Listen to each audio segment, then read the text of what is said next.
Okay. Give me 1 second. Get one last thing figured out here.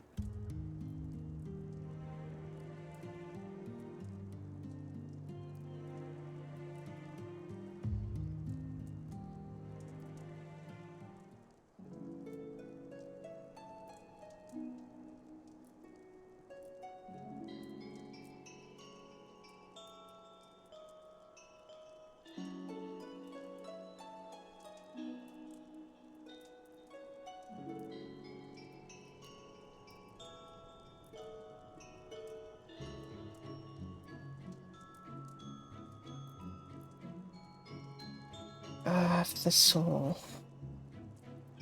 Fucking.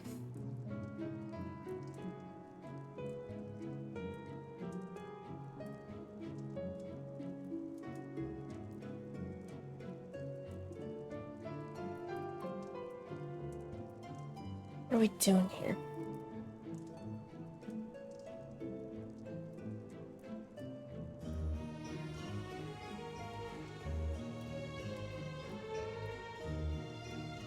Fucking model problems, man.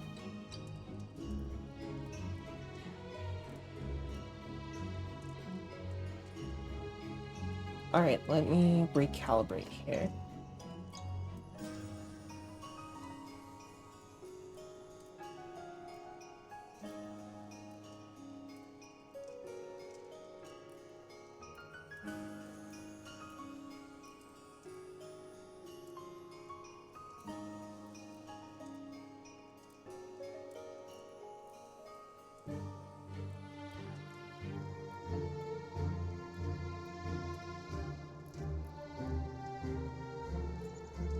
Hello?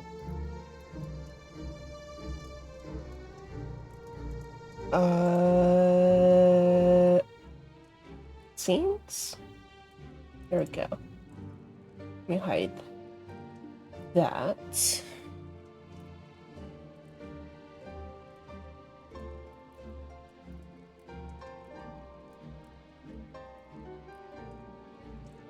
Okay, it all looks good. Alright, cool. By the way, shout out to dumb Lara Croft for the follow. I'm not 100% sure if I particularly know you, but that's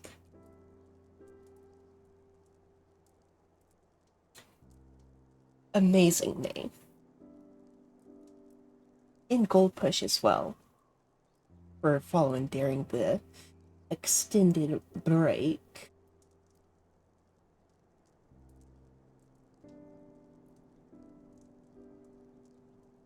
Which was unfortunate because, you know, a lot of times my extended breaks are from me.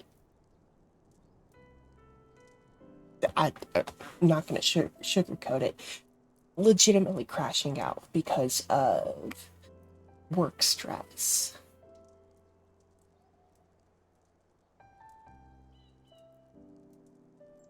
But Tuesday, I don't fucking know what happened. I woke up and kinda TMI, but I just started like throwing up. And I wasn't even throwing up anything because I hadn't eaten since like, I don't know.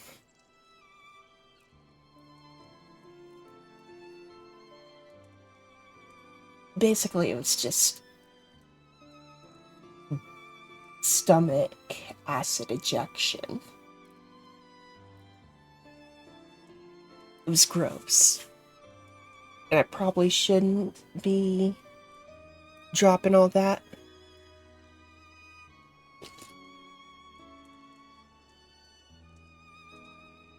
But here we are.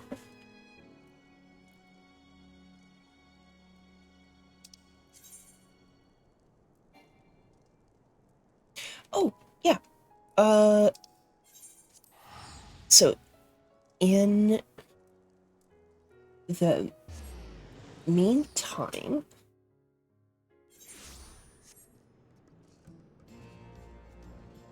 I made a cosplay of Miss the Boss from Metal Gear Solid 3.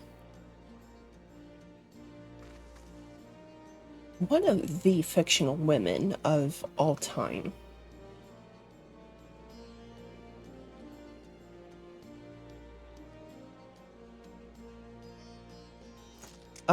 This gun,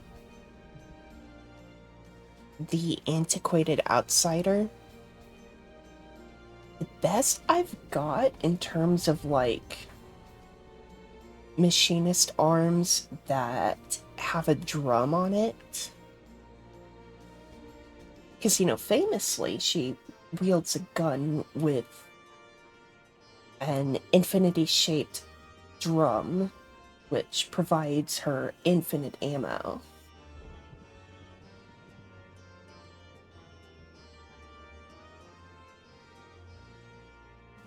So I don't quite have a figure eight shaped drum magazine, but I do have, quite famously, no ammunition mechanic.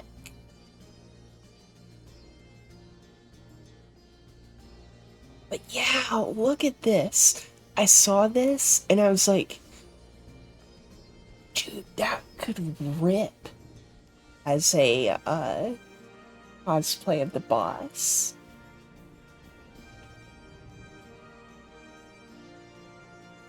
And I know she didn't have a flower in her hair, but that's my personal touch. Just because I think it's cute. And I like it. And fuck you.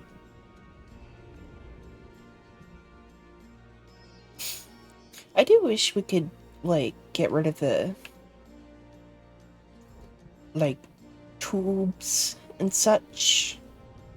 But yeah, like, all the harnesses and straps.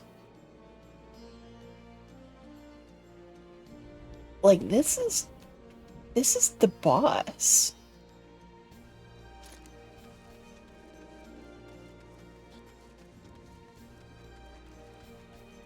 This is the boss.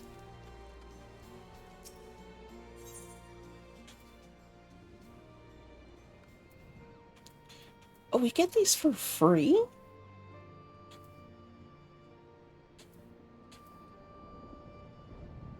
Because these are tombstone things, and not even the best tombstone level gear at that.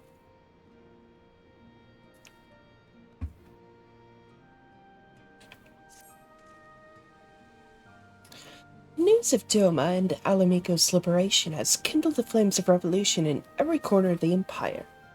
I hear the imperial province of Dalmasca has already risen up in rebellion. Which means the Garleans must surely have their hands full. What better time than now to indulge in such a diversion? Tell us, Arnvald, have we any clues as to where we might begin our search? Well, judging by how the other treasure hunters fared, nosing about the palace isn't like to get us anywhere, so we probably need to, uh, ask around. That be another way of saying no. Well, yes. I see. In that case, I shall pay a visit to the Allied archivists and request access to the records seized from the Imperials. The Garleans are meticulous about such things. If they uncover the trove during their occupation, The event is certain to have been recorded. In the meantime, the two of you can track down those who worked as palace servants and officials in Theodoric's day. Given that they would have been at least 20 at the time, you will be looking for people who have seen 40 summers or more. Anything they can tell you about the king and his bloody deeds may prove useful, so be sure to listen well. Arnold, may try your luck in the fringes and the peaks, while Stevenham makes rounds in the Alamegan Quarter. And here I was, thinking I was the party leader. Not that I mind, of course. Let's be about it today. You may have to wear that Gilbard skates.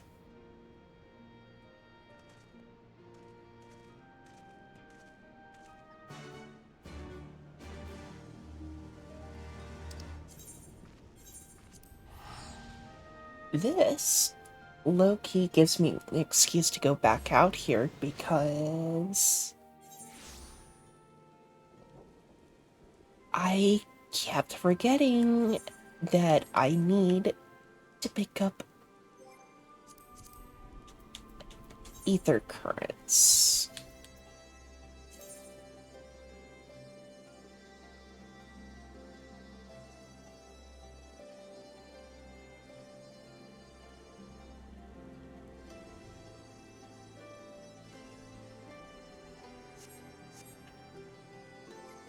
Are they all... No, surely they're not all quest-related. There's too many to be quest-related.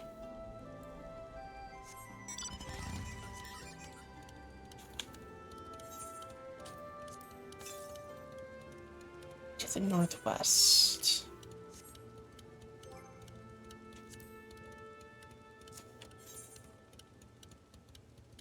Was pointing me out here, so I think that's where we go.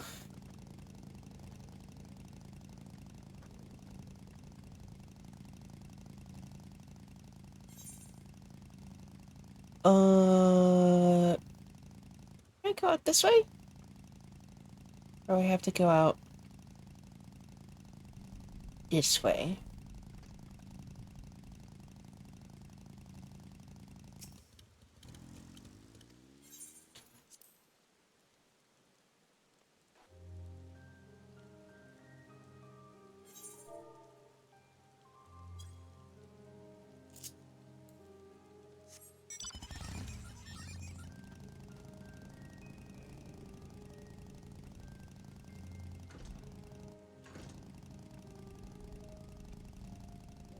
Wow, the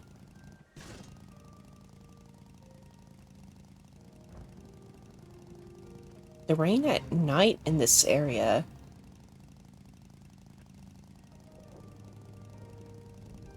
God, it's fucking peaceful. Thank you for the follow. Shigen Taron. I don't know how to... I'm sorry for butchering that, but thank you for the follow. Also, that fucking stream elements. Or no, stream labs. Give me a moment.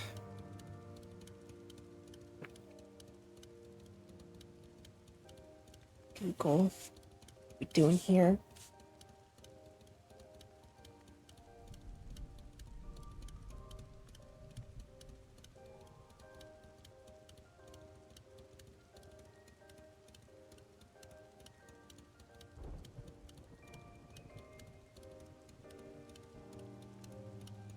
I love how my alerts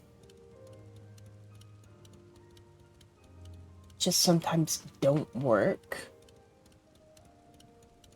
Like, yeah, that's cool. I love that for me.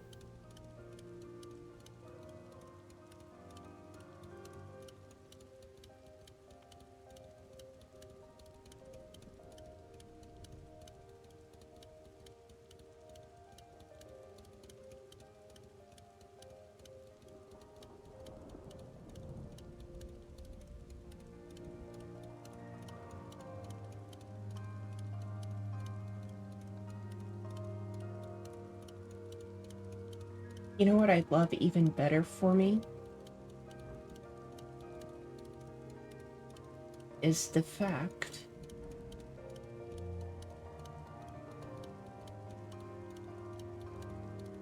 that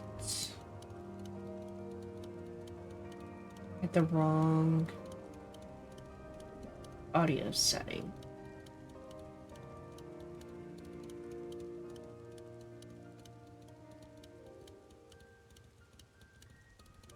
But Streamlabs was also messing up because the alert didn't show up on screen.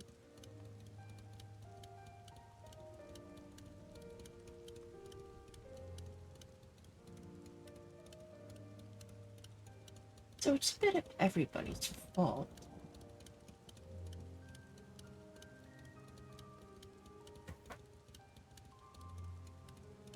And by everybody, I just mean myself and Streamlabs.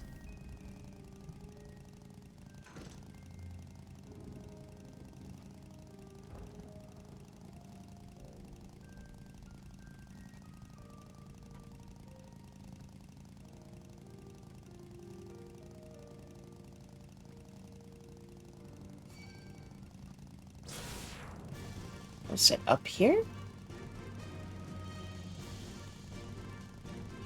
What?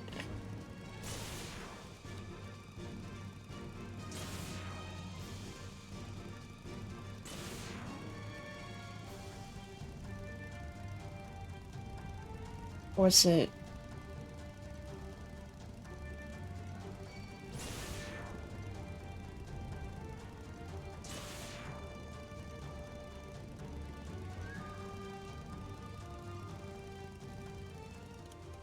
I thought it was pointing me over here somewhere.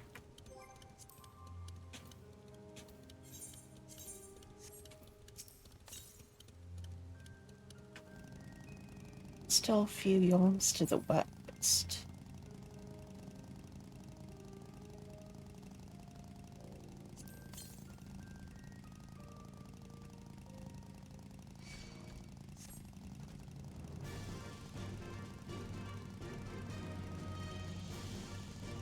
Is it up?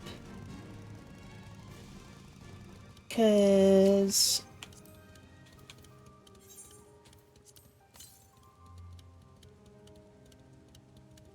is it around the backside of this rock? Nice.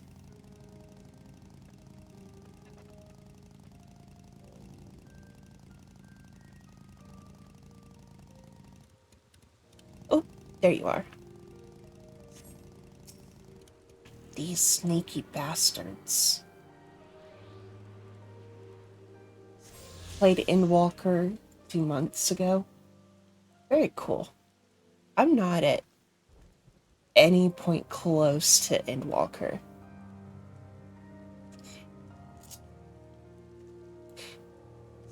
Tuna Duke of Room. Tuna be looking for ether currents.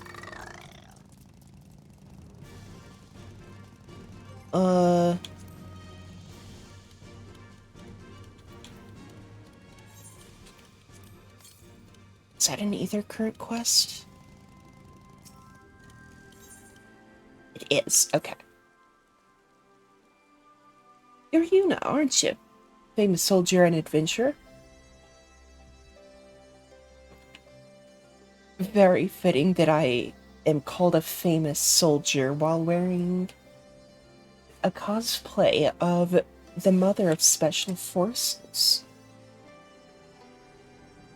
It might be that I'm asking above my station, but I could use your help with a bit of a problem.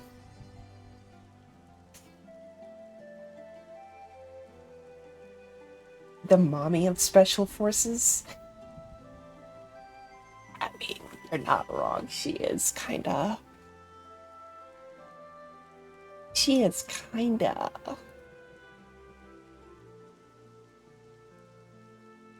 And also in the literal sense.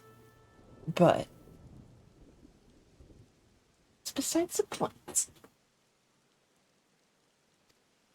I've been tasked with rounding up a couple of nasty wavekin, and I have to admit to the fact that they're too much for me to handle.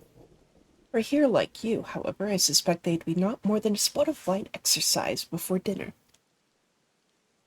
Have you seen those monstrous yabbies crawling about? Yabby? That's such a fun little word.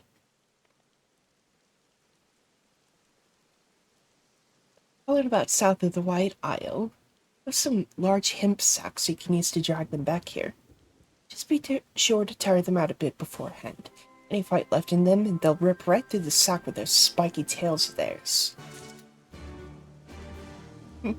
Okay.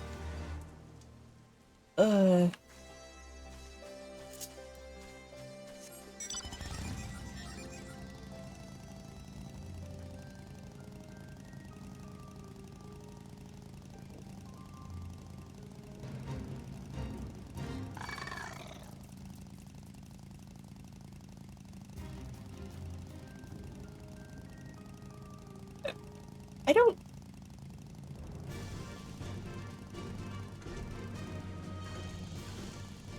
I'm not sure about how a lot of missions are just like animal and monster trafficking, but you know, it gets me ether currents.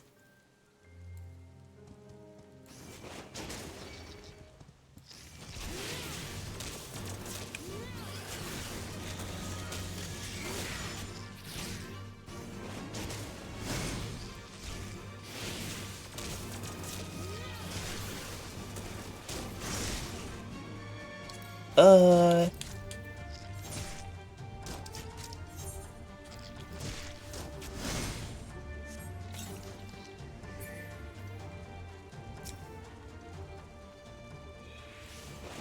yeah. But I need to do them, though.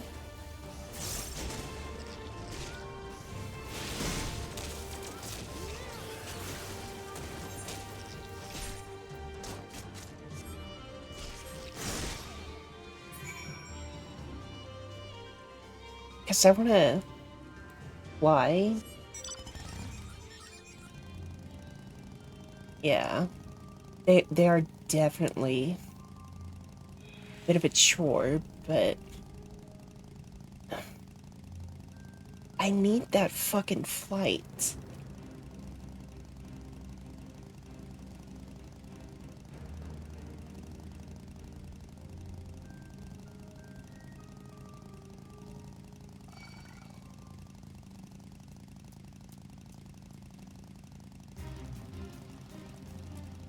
And I should have done these when they were available, I will say. But I was just so close to the finale. When I got here, I was like, "Ah, fuck it. I'm going straight for it."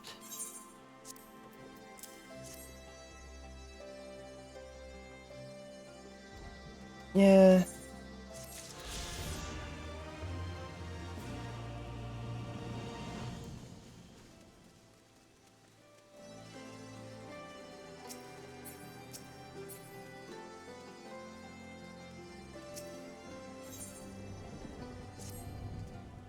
That's what people keep saying. So my expectations are quite high.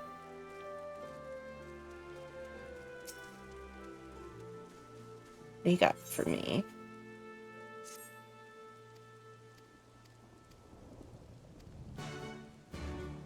Specters. Okay.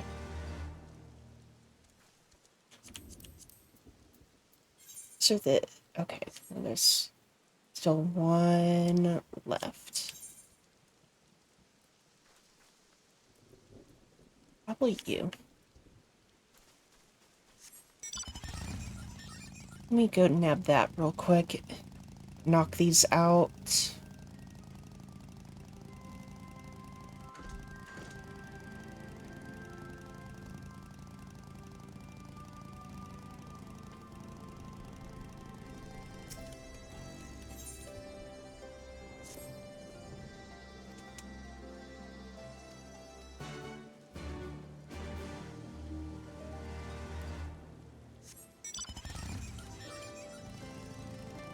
Okay.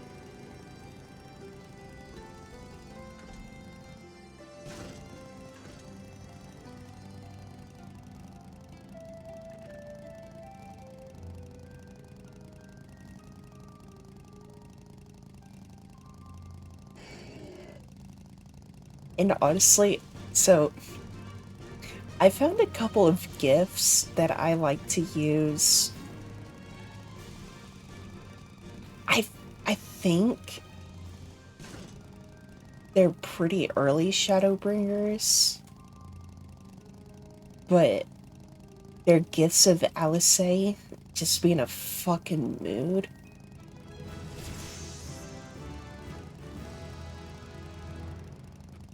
Level up jump scare. What the fuck? Uh. Anyway, they're GIFs of Alice. Yeah. But it's like her banging her head on a table. Uh. The fuck? How do I get up there?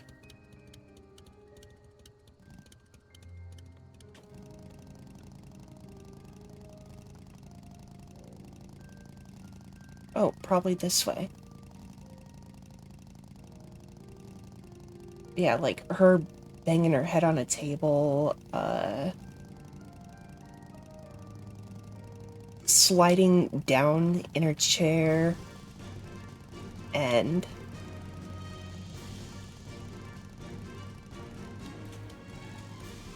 there's another one where she was like, she leans forward and like does a little runs her fingers across the table and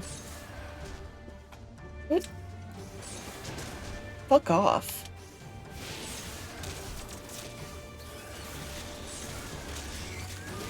You're obsessed with me.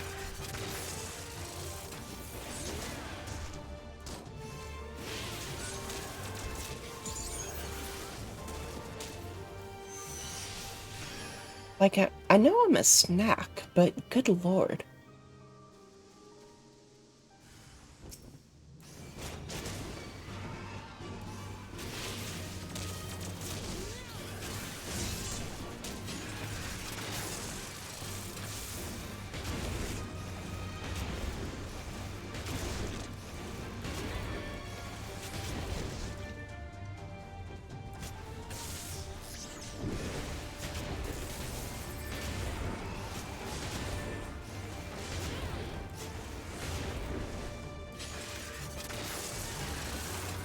Oh, is it post Shadowbringers? Oh, damn, okay.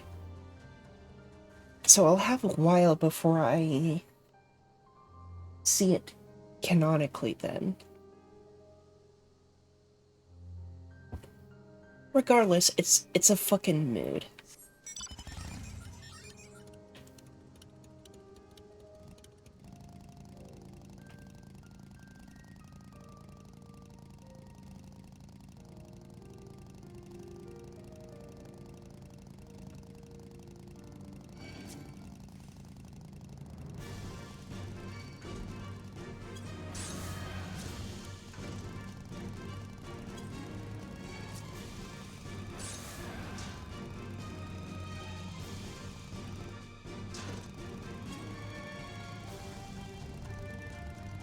Should probably be a bit more careful.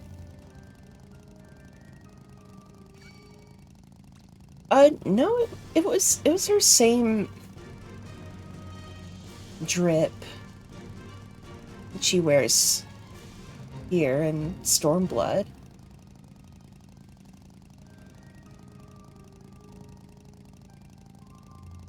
And I've already had that drip spoiled regardless.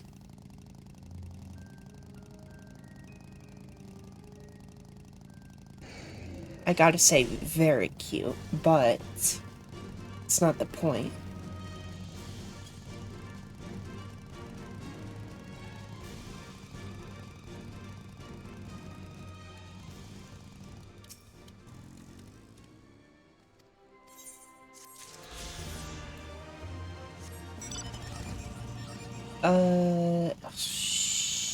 Okay, let's get this guy.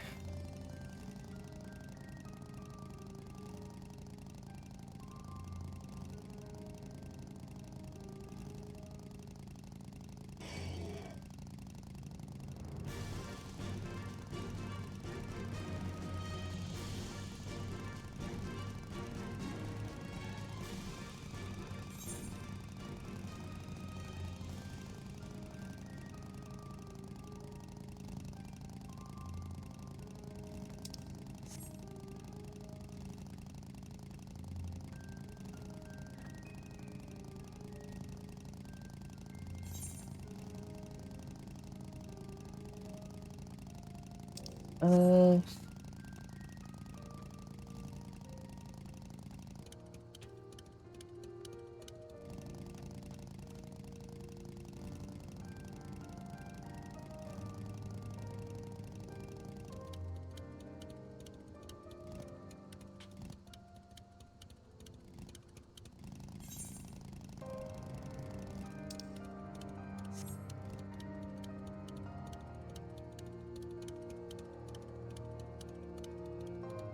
the fuck? How?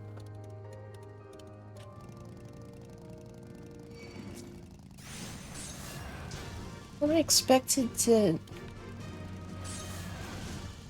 Can I... Damn it. Okay. I was hoping I could just Skyrim it, but...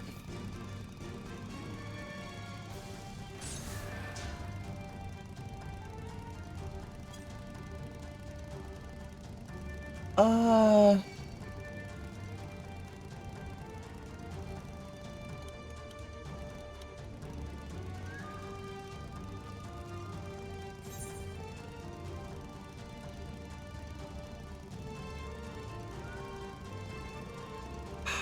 How am I expected to go over there?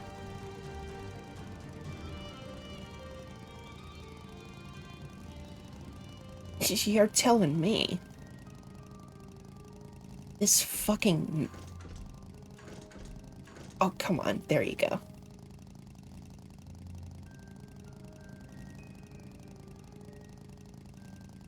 I gotta go all the way around this way? And then up?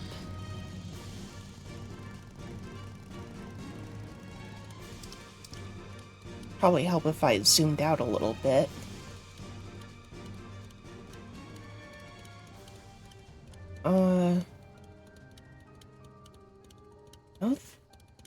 No, this way doesn't help.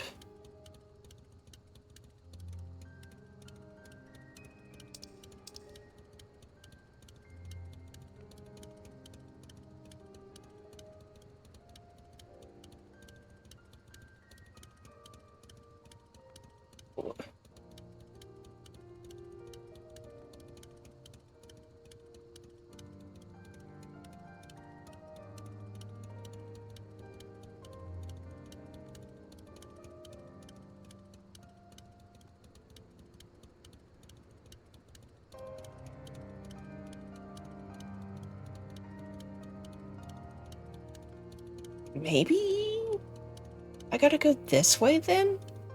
Because maybe it could go, like... Maybe it can connect here?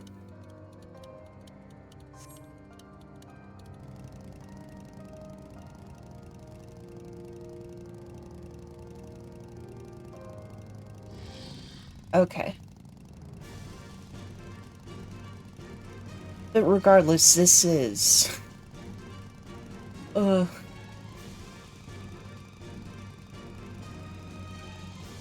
A bit of a stupid map, if I'm being honest.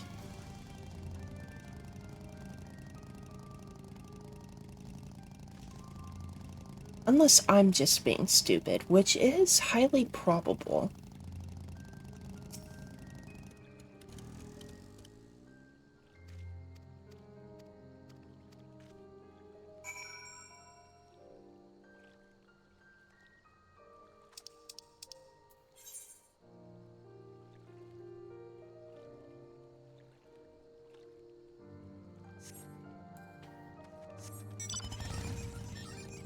Because I am not... Listen. You are stupid, but also the ether current class looking... Yeah. You're right. You're right.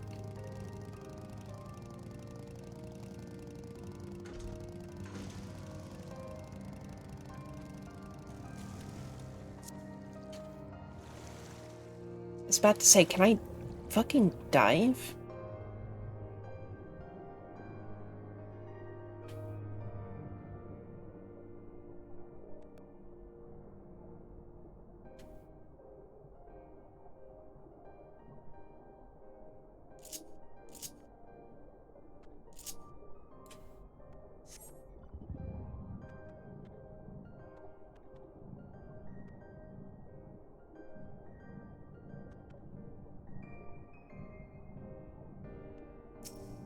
Oh.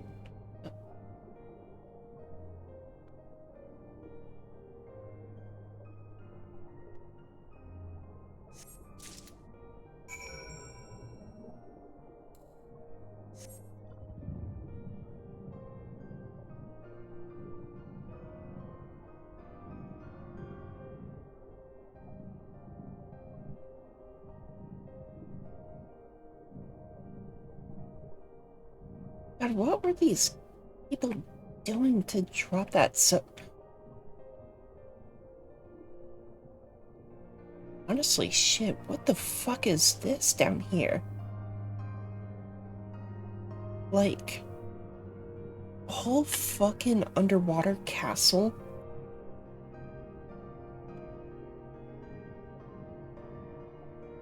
It's honestly kind of baller.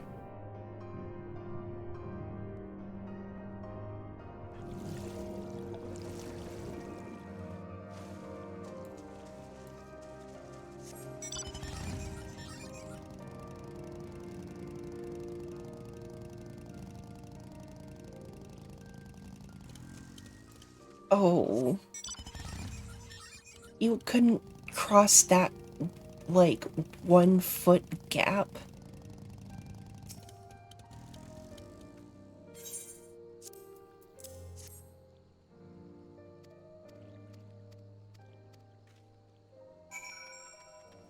Okay.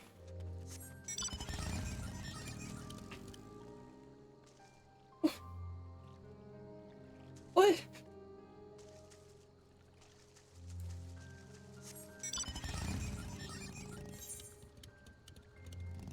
Terrain collision in this fucking game, dude. Like, I was on flat ground.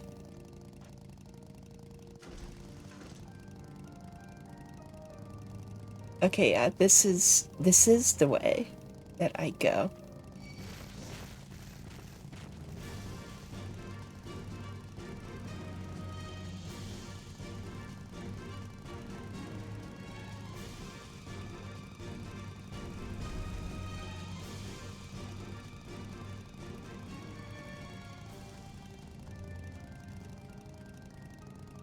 I love how it said I'm gonna be doing MSQ, and then here I fucking am.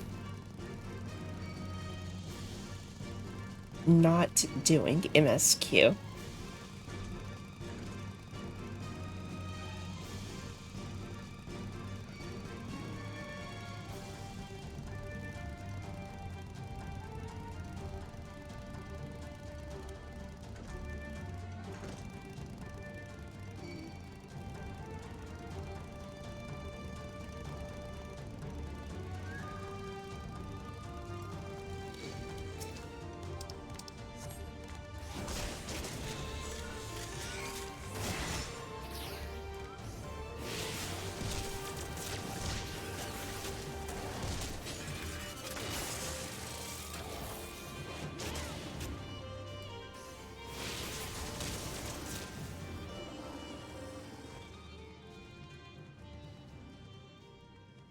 Hermit.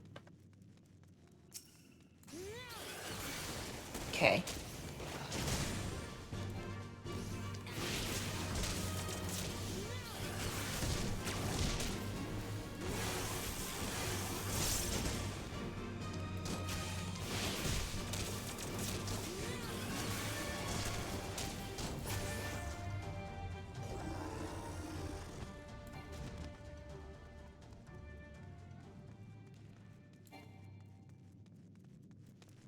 More.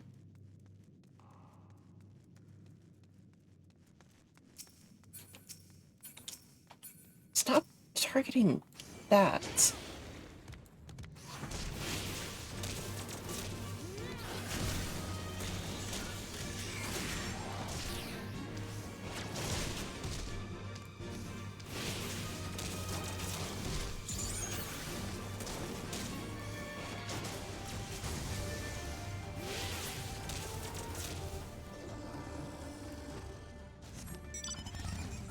Oh, I need 4? Okay. Apparently, I cannot read numbers that are on screen.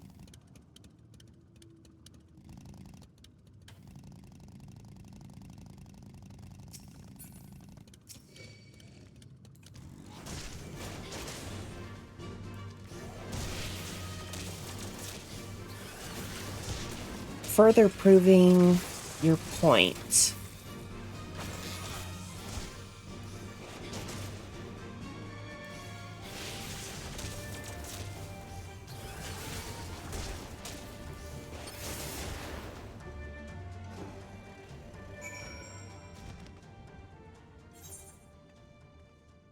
Okay, now how the fuck do I get out of here? Can I get out this way?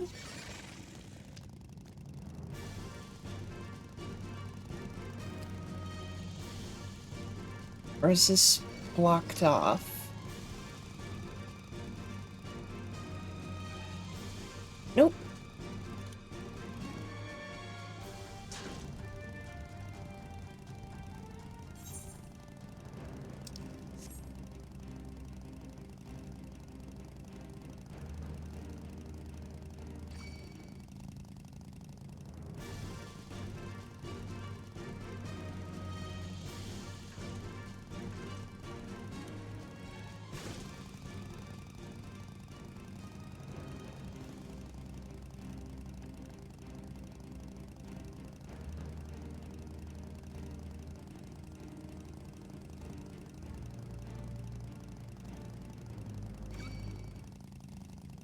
Like I said, I really should have done this, like, right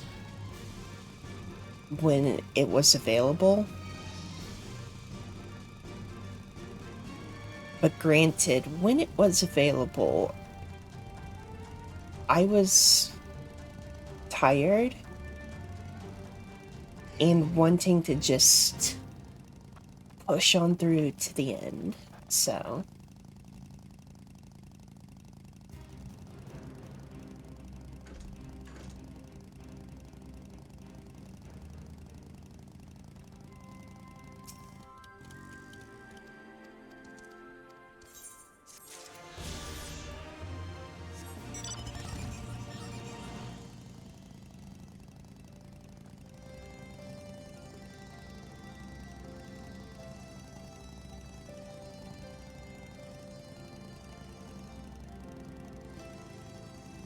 Oh, up this way.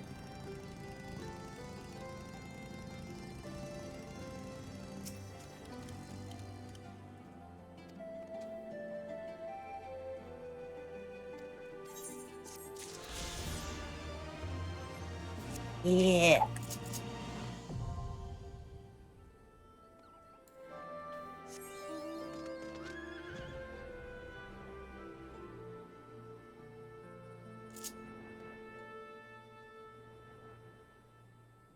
Okay, now we can walk in.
Ugh.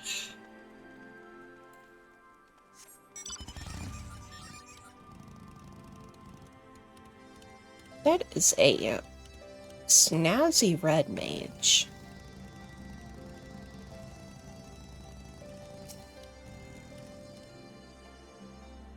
Mature maid. Wow.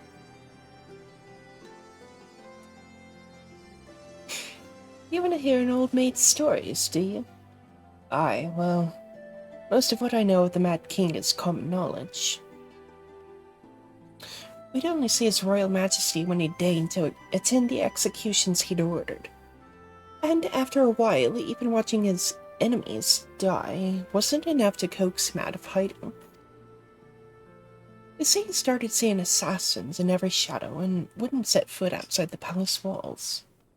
I was offered work there as a royal servant once, but the mere thought of it left me in a cold sweat.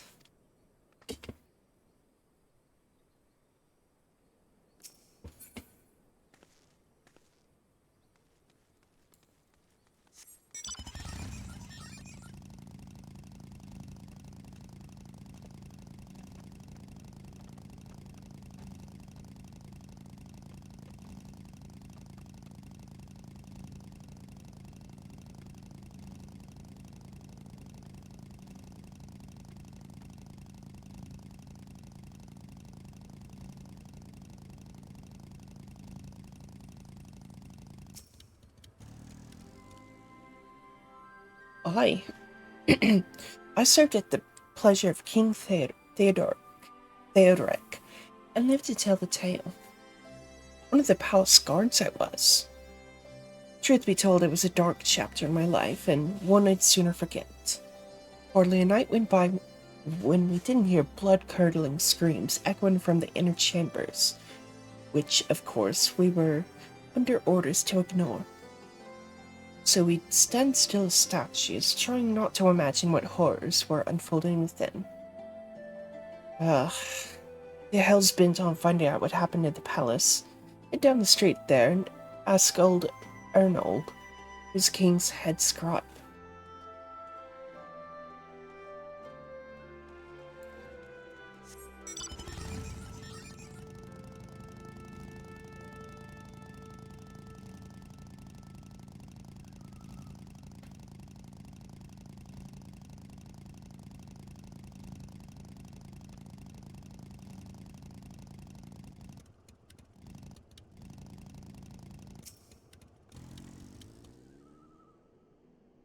In the palace? No, not me, lass. Surely you've heard stories of the Mad King? He used to hold public executions up on the divine audience. Anyone, and I mean anyone, suspected of conspiring against the crown was flung from the top of those steps. Suffice it to say that I stayed as far away from the palace as possible.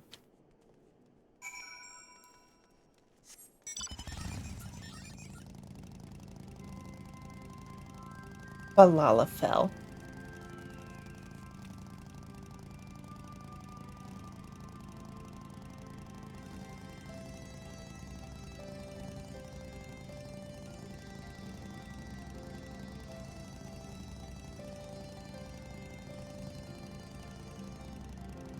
Oh,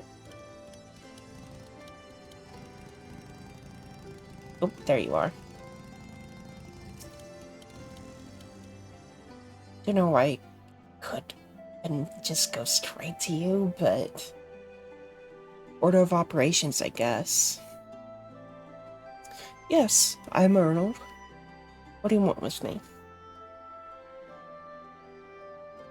You would have me dredge up some decidedly unsavory memories. Yet if Alameda was to move forward, we must needs acknowledge the misdeeds of the past. Very well, I shall tell you what I remember. I take it you know of Theodoric's paranoia and the public execution of his kinsman. Those were terrible enough. But in his last days, the king's favored mind settled upon an even grislier method of disposal, which only a chosen few were unfortunate enough to witness.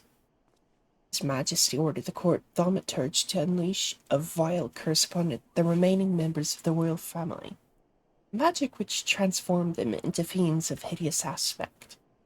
The resulting monstrosities were then cast into the darkness below the palace.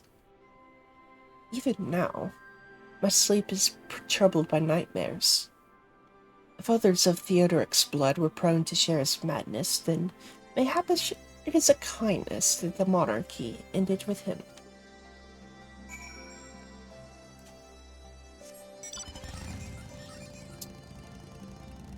So what I'm gathering is shit's kind of fucked.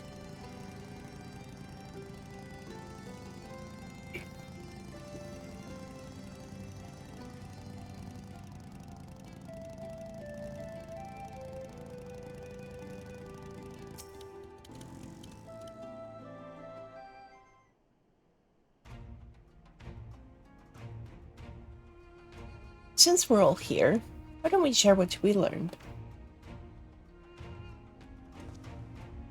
Allow me to begin then. As promised, I scoured the Imperial records for any mention of fantastic treasures, and found precisely none. It is just possible, I suppose, that a corrupt official deliberately hid the fact of the trove's discovery, hoping to enrich himself. But I find it rather unlikely that so valuable a find would stay secret for long. I conclude that our prize either does not exist, or that the Imperials somehow overlooked it. But what of you, Yuna? Were your investigations any more fruitful?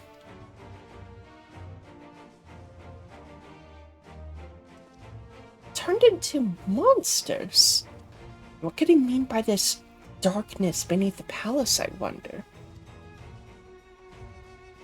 Met an old man in Alighieri who spoke of the palace subterranean prison, but he said not of cursed abominations. The Imperial archives were also silent on the subject of fiends inside the palace grounds.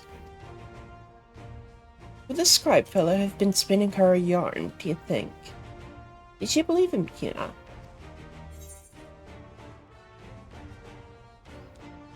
Honestly, his fear did seem kinda genuine.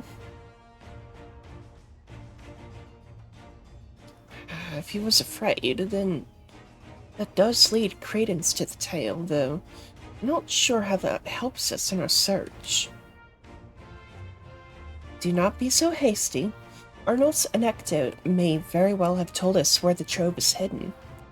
But ere I share my theory, there is a matter I would clarify. Arnvald, you spoke of light-hearted adventure, but I sense a deeper motive for this expedition. Why are you so intent on finding this treasure?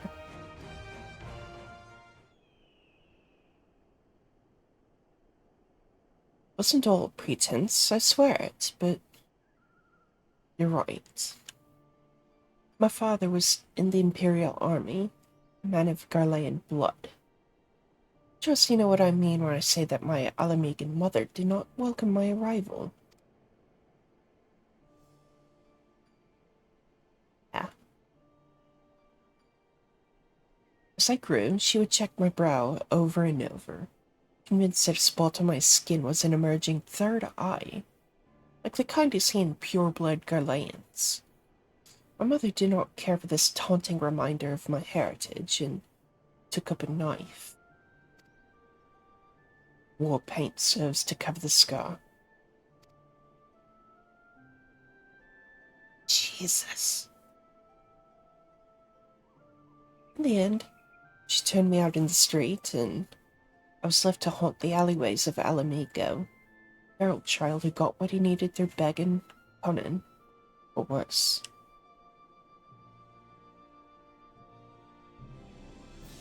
Best I can say about the years that followed is that I survived. But I hated the animal I'd become. Eventually, I left the city behind me and joined a group of refugees bound for the other side of the wall.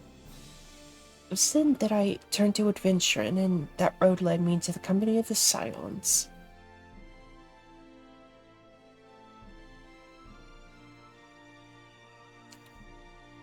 I tell you this so that you understand. I know all too well what poverty and hunger can do to a person. Drew steel on ordinary folk for a measly crust of bread. With Theodoric's gold, I could spare my countrymen the shame of living like that.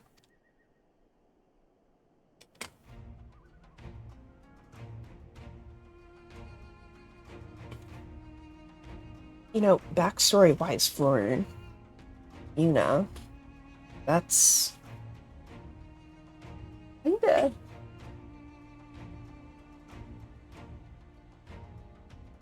the same song, second verse. Thank you, Arnvold, and I apologize. Cannot have been pleasant to recall, but I felt it best to be clear in our intentions. Well, Yuna, are you content to surrender the treasure to Arnvold's noble cause and claim the thrill of adventure as your reward?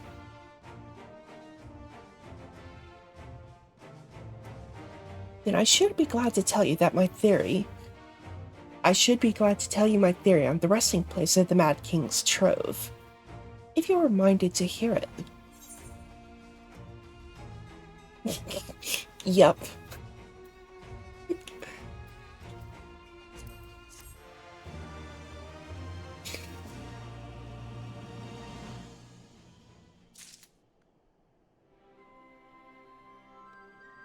The Warrior of Light is just...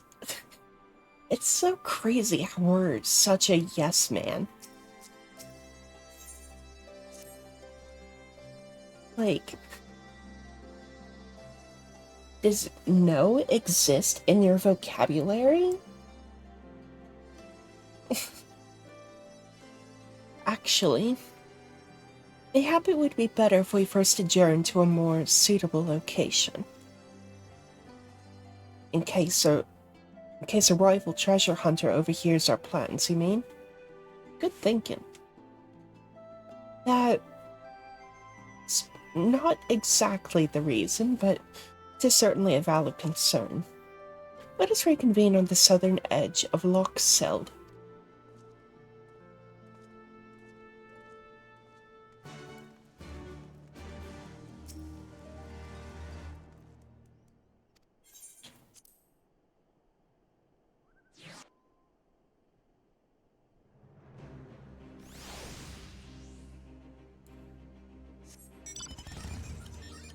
Anytime I say the phrase yes man, I think of like the absolute lengths that yes man in New Vegas goes to tiptoe around saying no.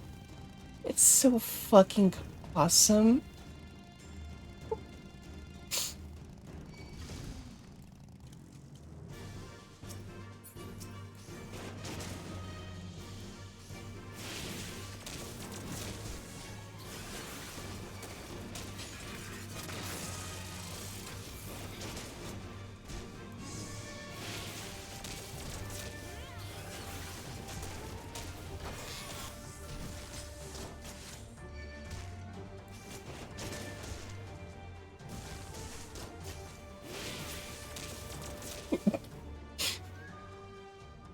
Yeah.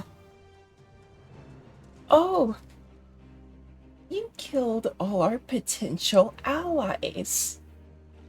How inventive.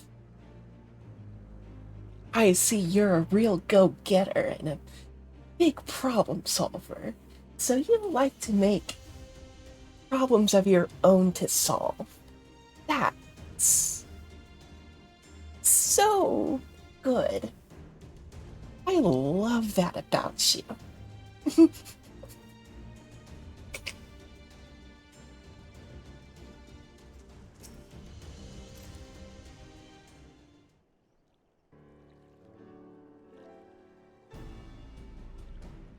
Forgive me. It was not my intention to draw out proceedings. I simply wished to have the lock in sight while I explained things. Prior to the great flood of the Sixth Umbral Calamity, The salt lakes you see before you were yet dry ravines. And this, believe it or not, was the site of the ancient city of Scala, which rose and fell during the 5th Astral Era. From what we know of the period, the city was already deserted by the time the waters began to rise, having been all but destroyed by war.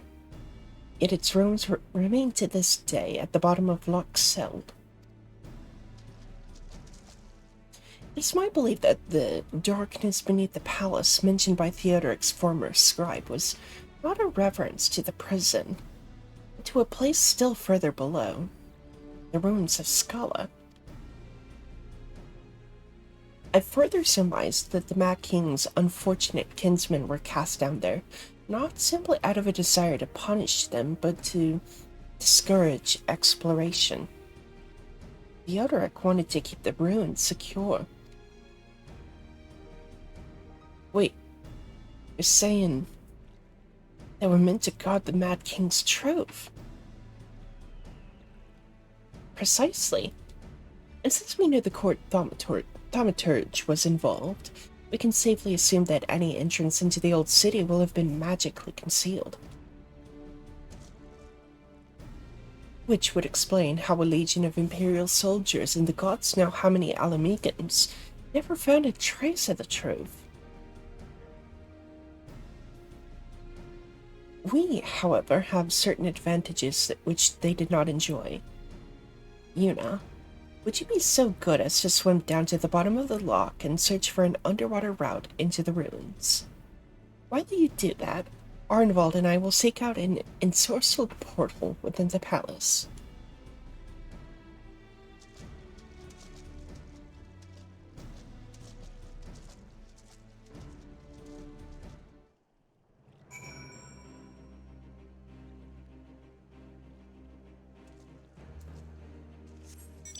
Okay, so that's what I was seeing earlier.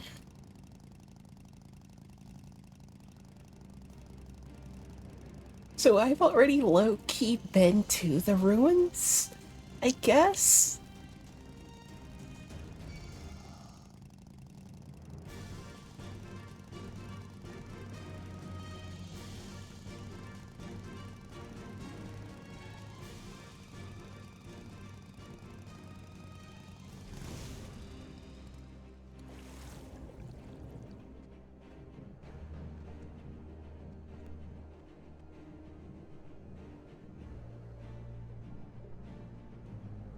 Or have you at least seen the ruins? Oh, so pretty, though.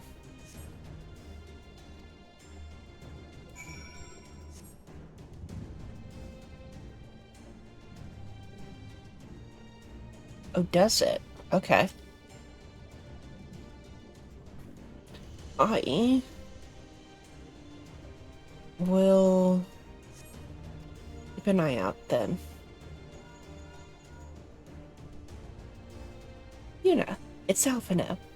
We have searched the prison beneath the palace and found a teleportation portal concealed by enchantments. The markings indicate it leads to an underground cavern. What news on your end? And you believe it leads into the ruins? Then I dare say we will be able to meet within. Go on ahead. By the way, I took the liberty of calling on a friend for help. I guarantee she'll be both dependable and discreet. We'll see you soon. Ooh.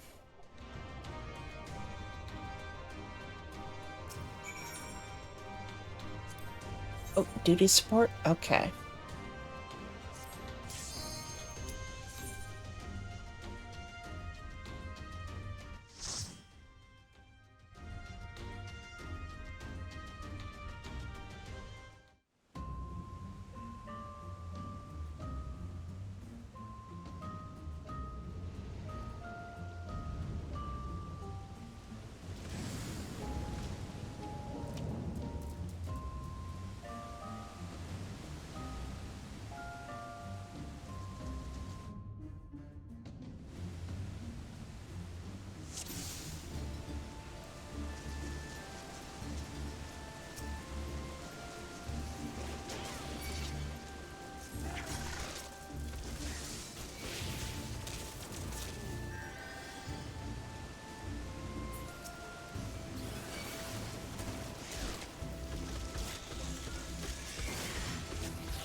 Come on, Arnvold.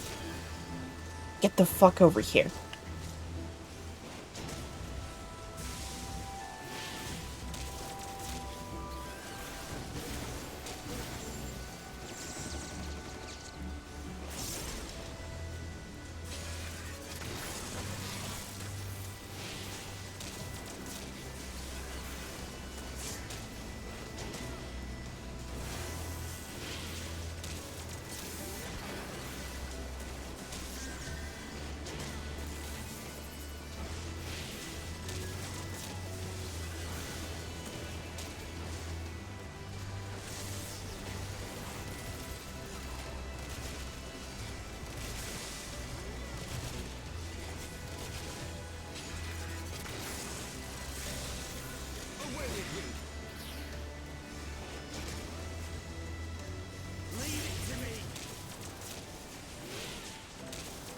Ah, shit. Messed up.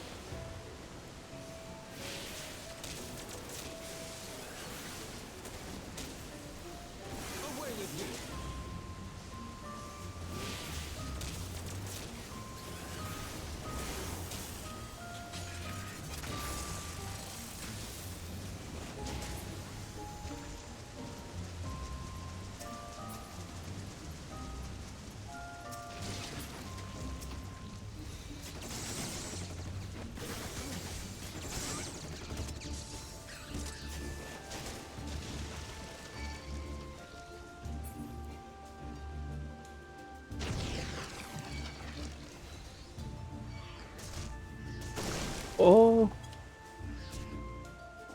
Oh. Okay.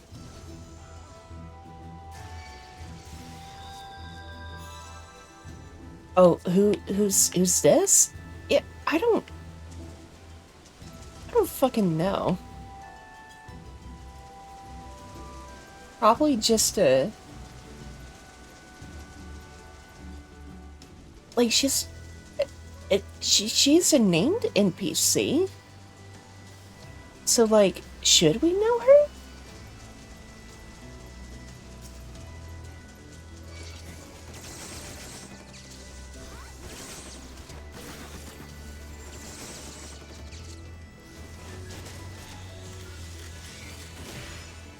Like she's not like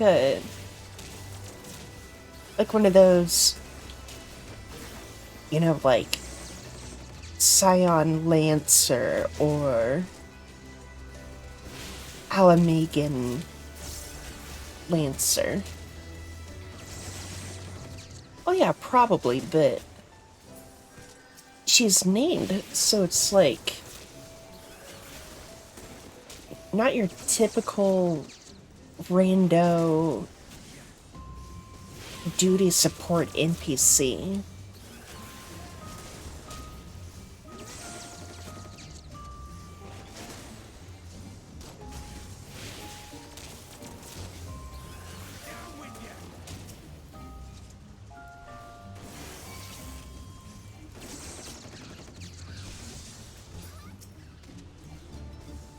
Better duty support as in they'll actually handle ads that I bring in.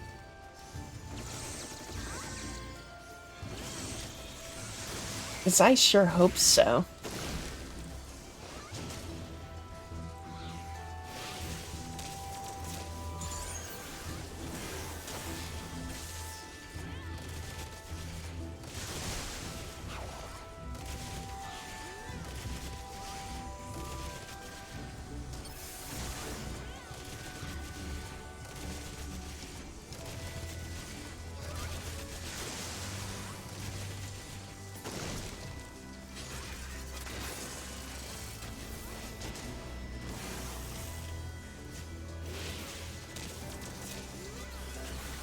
Yeah, I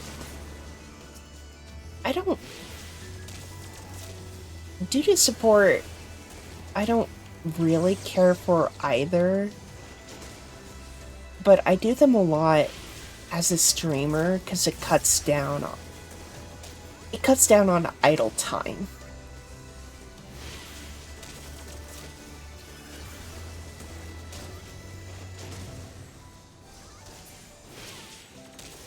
Because, you know, it is instant queues.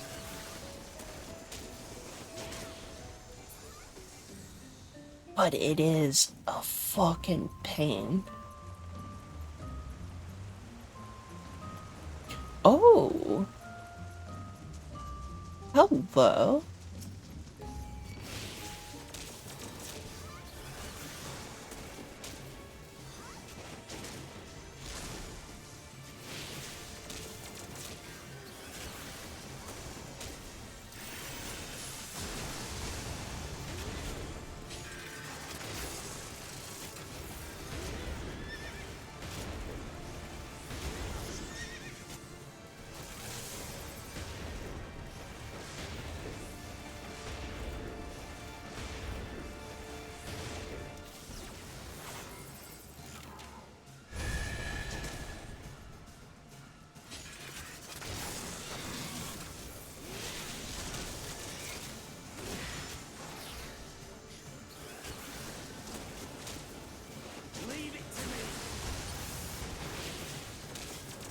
Dude. This would be an insane mount.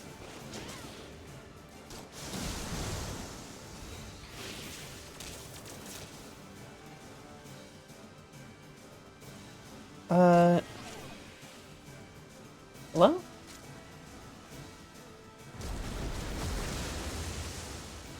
Okay.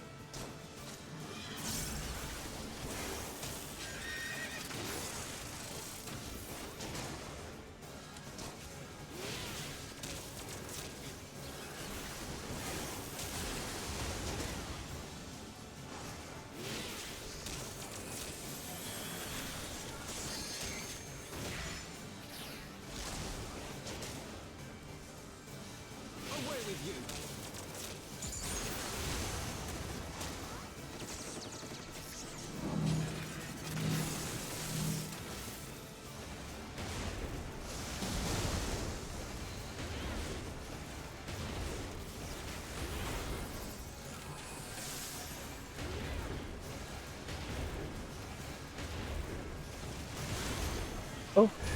Oh.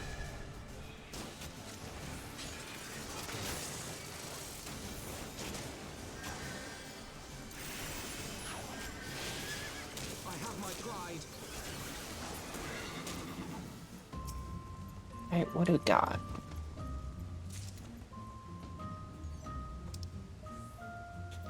Oh, just a ring?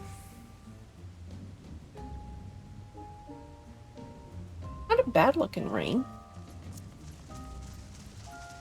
I like it. Oh, thank you for the raid. Welcome.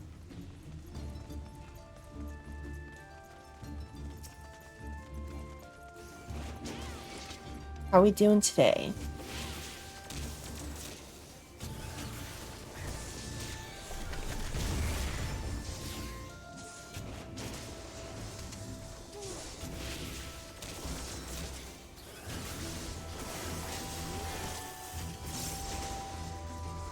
Just doing a little, Drowned City of Scala right now.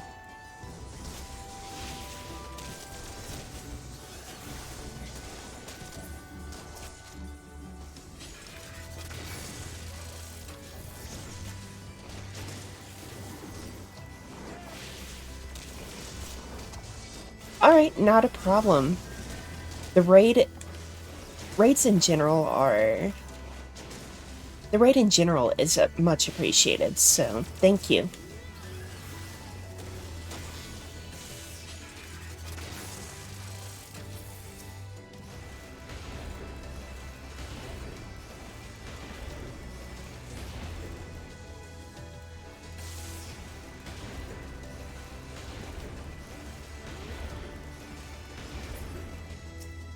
How we doing, Raiders?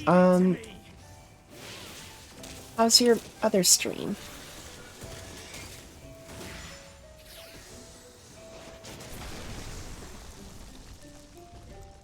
Assuming it might have been other Final Fantasy content, maybe?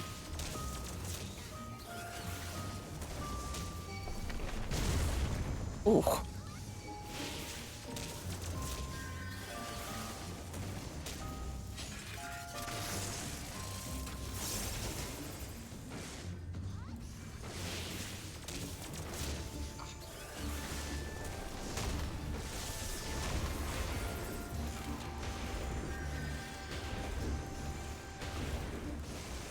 Ah, my foot fell asleep. I like to I sit very weirdly. I'm always sitting on my feet, which doesn't translate over to my model.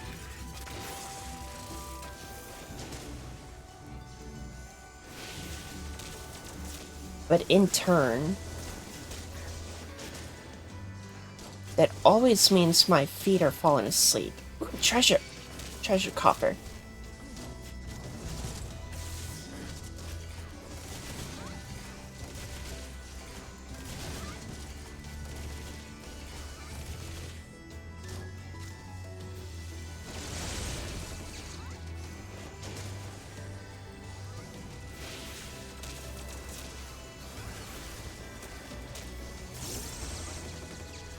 But I don't wanna.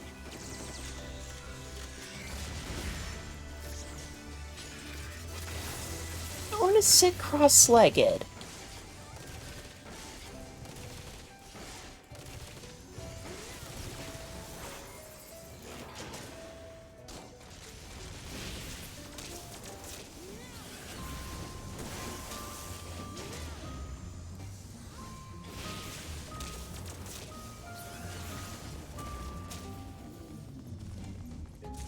Well, I'm not a normal person.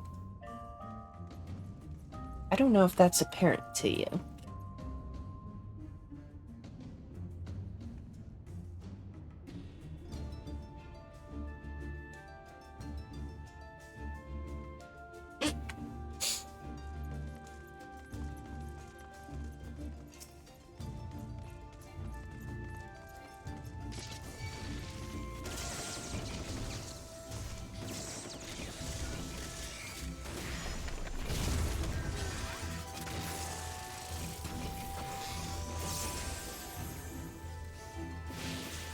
I'm not saying that.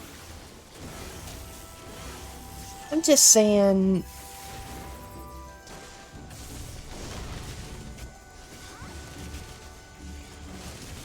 I've got issues.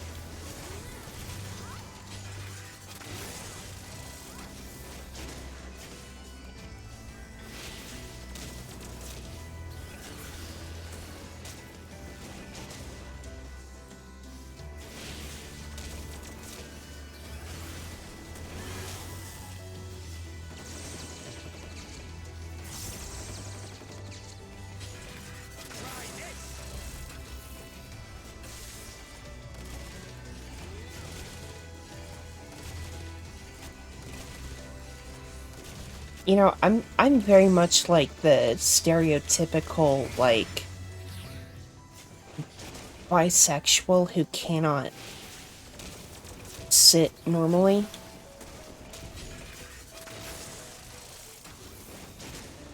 Like, I identify more as pansexual, but definitely falls into that, like, umbrella. Didn't miss.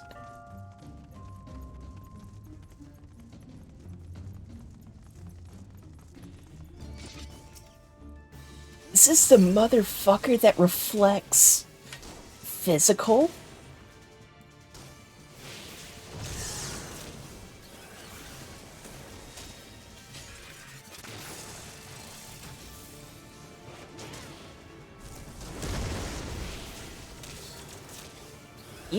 You've never heard of the thing that, like,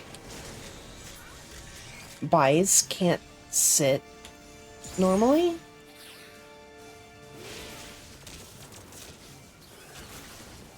I thought that was a pretty common joke within the queer community.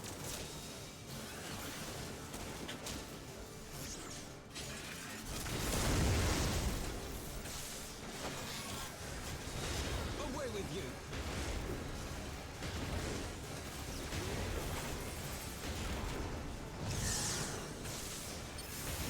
Yeah, come on. Get get on my stereotyping level.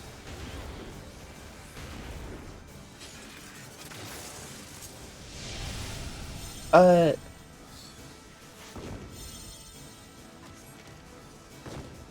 Oh, okay. Cool.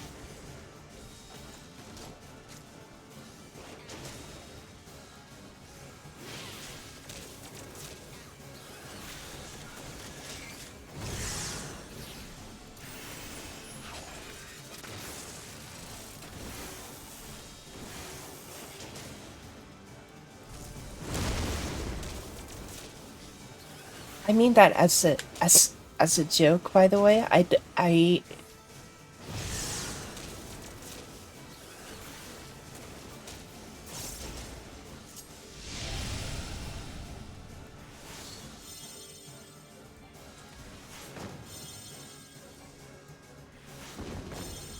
uh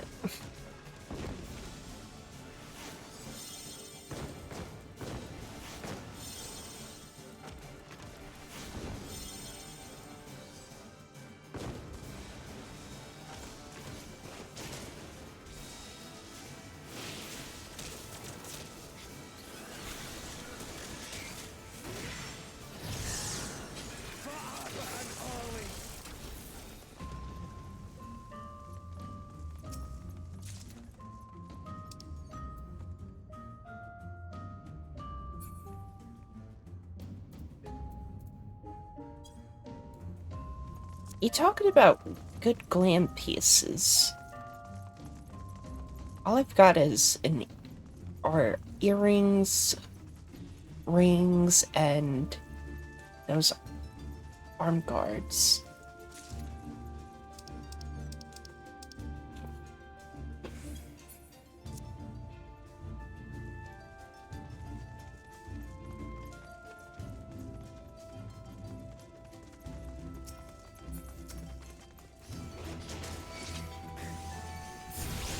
And I know that you know that I was joking, but, like, I still want to cover my bases, you know?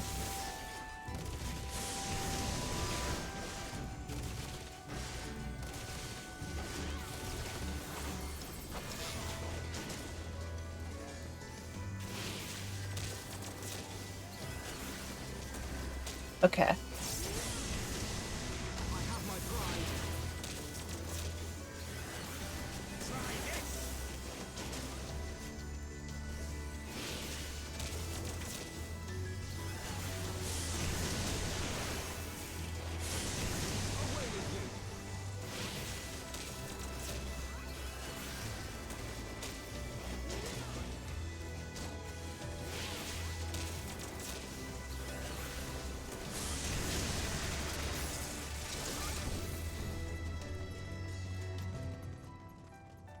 Oh, I like the symbol on this. Ooh, very pretty.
Nope, no coffers.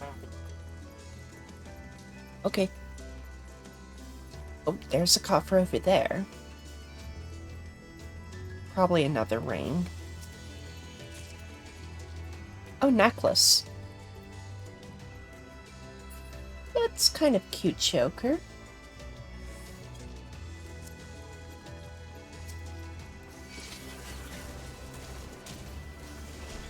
Honestly, could probably work for my Kaine gland.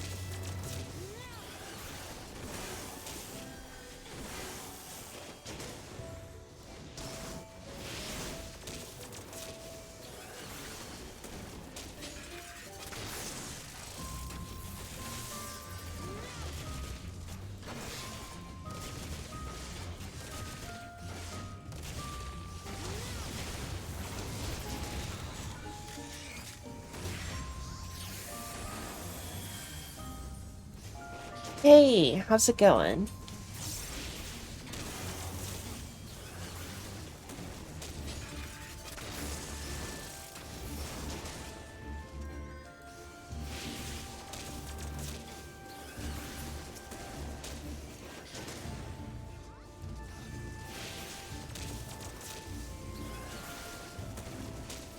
Valid.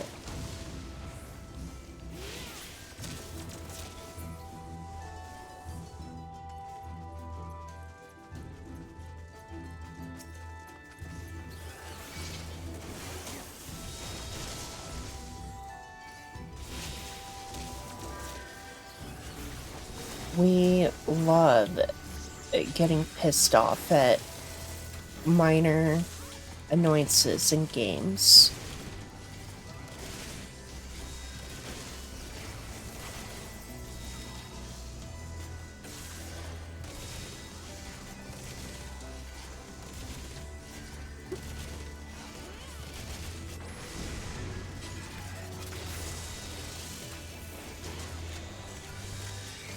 I never did get into the Battlefield games.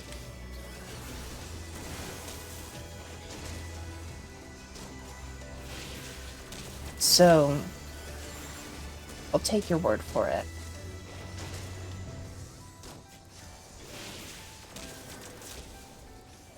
Basic game functionality when using a specific new vehicle.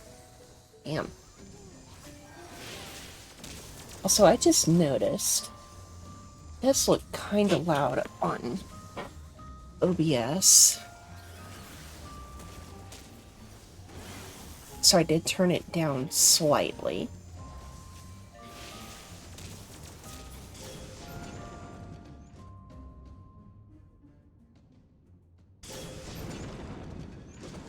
Just pings a random spot to the front of the boat.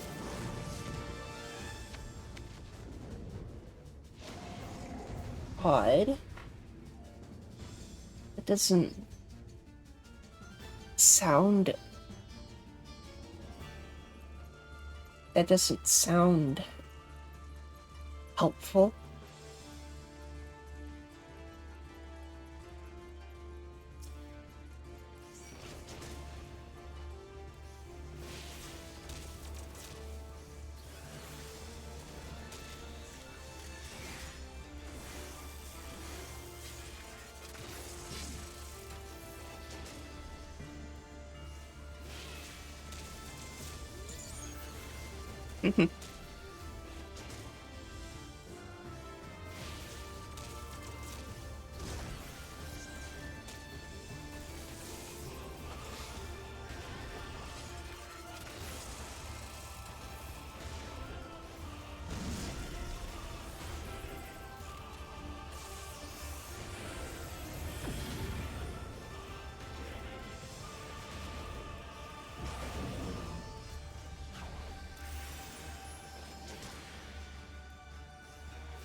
Hello?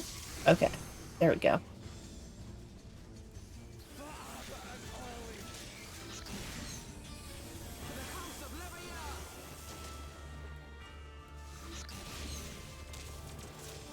Shaking my SMHing head, Alfie.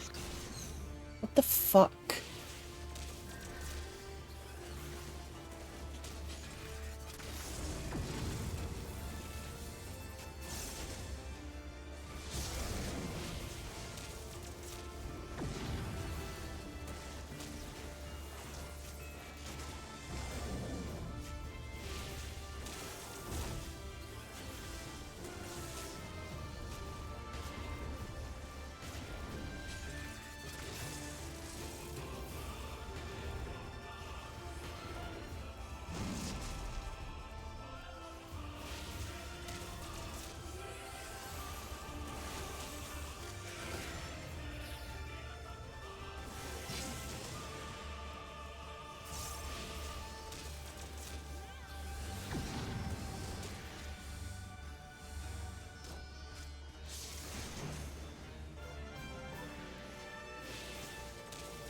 So what was it that gave me a vuln stack? I don't...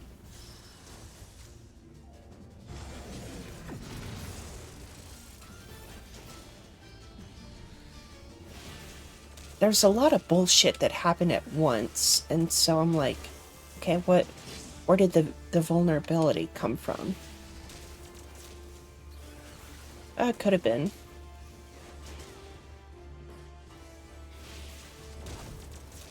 So yeah, there was a point where I got stunned, I think?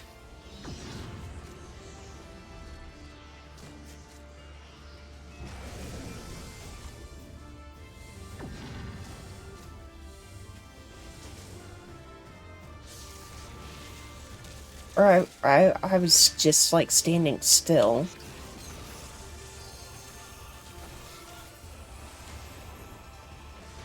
Yeah, fuck it.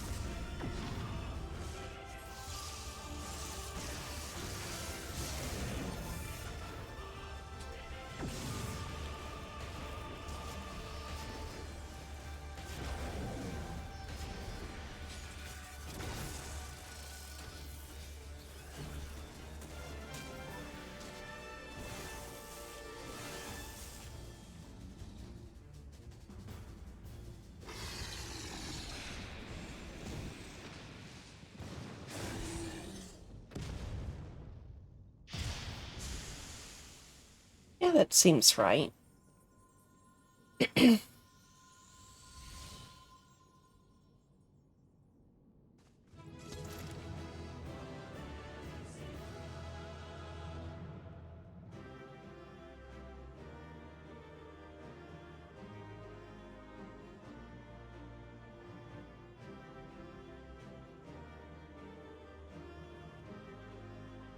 Oh yeah, by the way,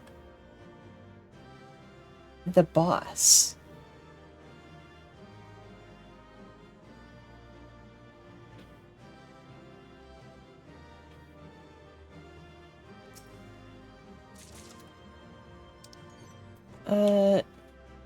Ooh, orchestrating roll. I will take that. Out of maiming.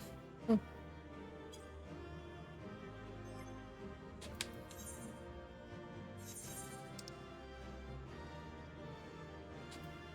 Oh,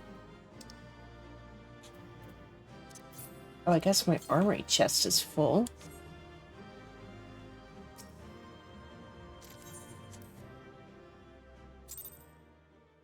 I'll take a look at that real quick.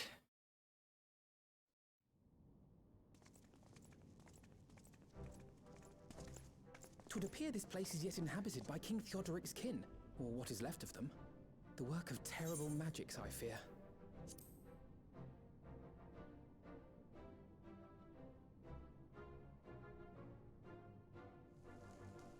Terrible, aye. But their misfortune is our fortune? Quite. By the 12, there is even more than I imagined.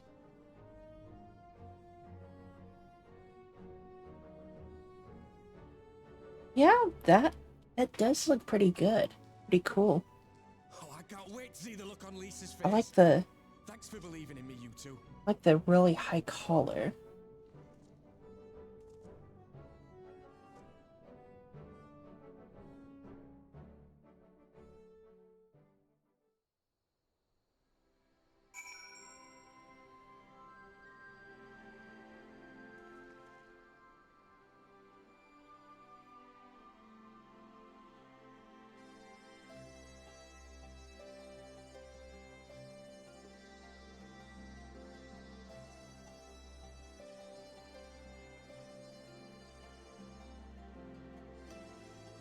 Oh, fuck yes. That would be so good for an Eva cosplay.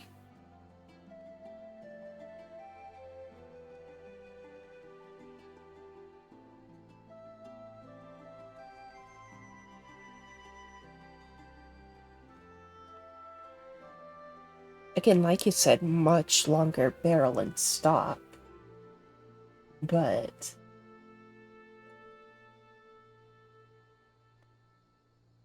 That shit's pretty clean. Pretty fire.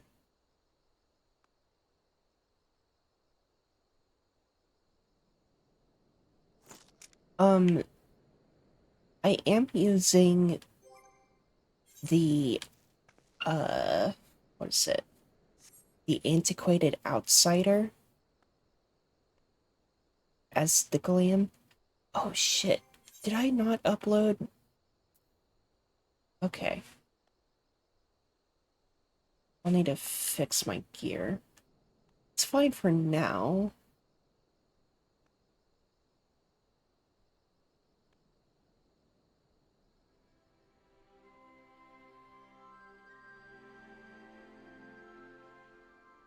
But yeah, I'm using this one because it does have a more pronounced drum compared to a lot of the other guns that I have. Because those are like, you know, muskets and revolvers. Yeah, sadly that doesn't exist.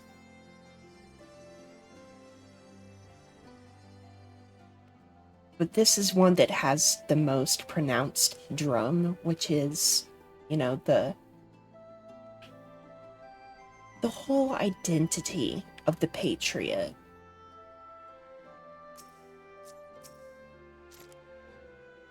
Arnwald and I tried to do our fair share, but I fear you ended up bearing the bulk of the burden as usual.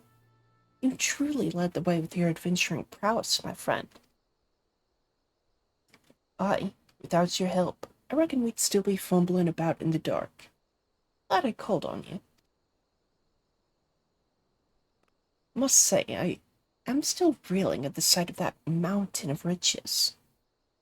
Besides the drum, it's also... Yeah, like, this is much longer than the Patriot, but...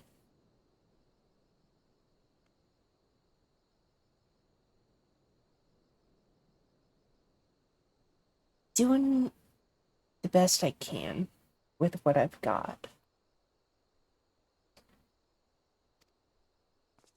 What, like how you reeled at the side of the floating inspector, you mean? I wish you could have seen the look on your own face, Alphinav.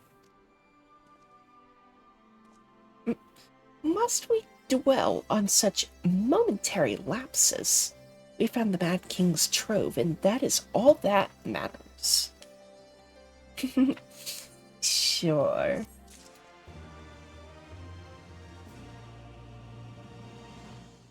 Yeah, basically.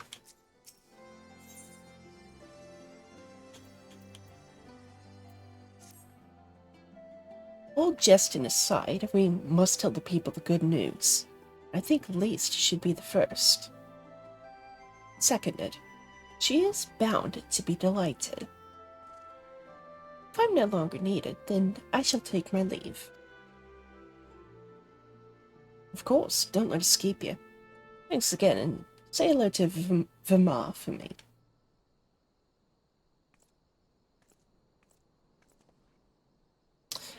Now then, there is to be a meeting of representatives from across Alamigo, so Lisa's sure to be in the city. Shall we seek her out?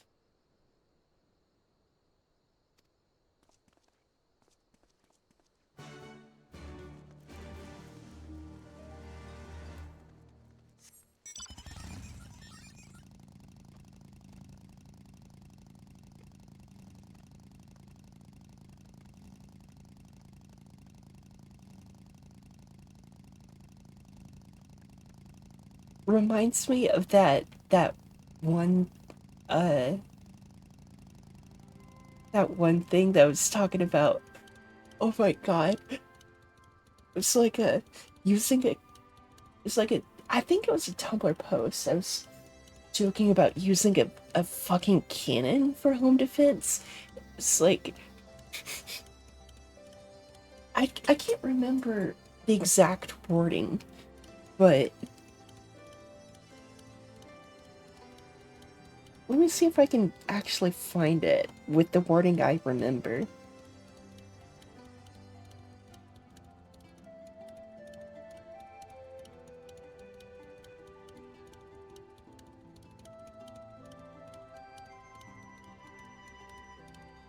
Yes. I own a musket for home defense, since that's what the founding fathers intended. 4 ruffians break into my house. What the devil? As I grab my powdered wig and Kentucky rifle. Yes, loaded with grape shot.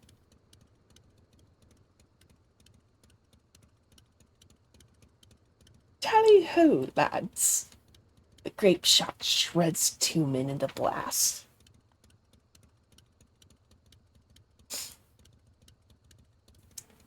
Just as the founding fathers intended. Fuck, it's hot.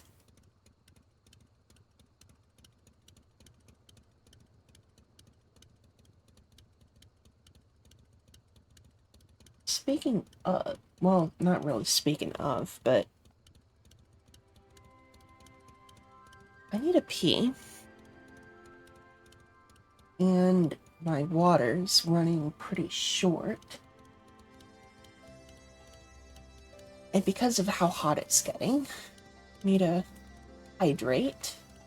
So, be right back.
Boo.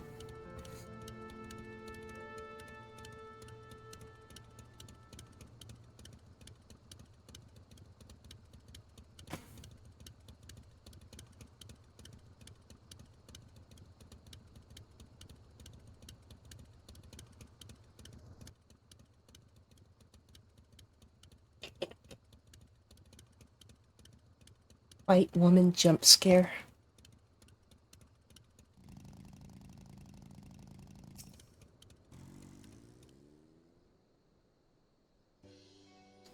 White fox girl jump scare.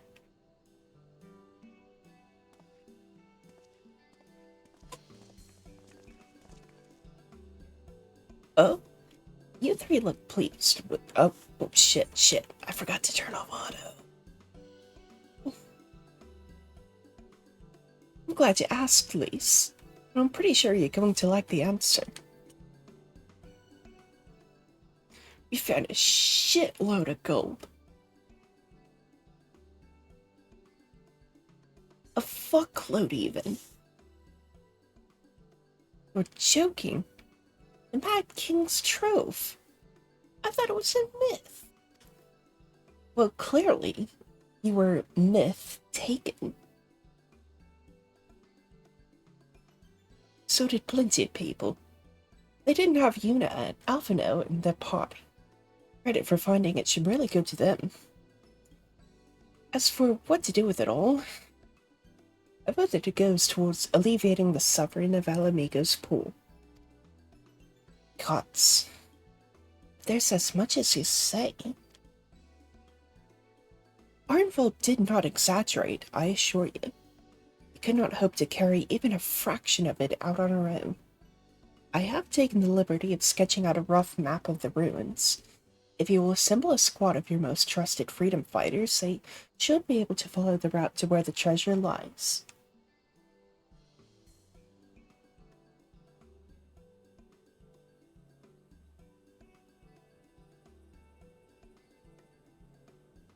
Is that the actual unit of measurement for a buttload?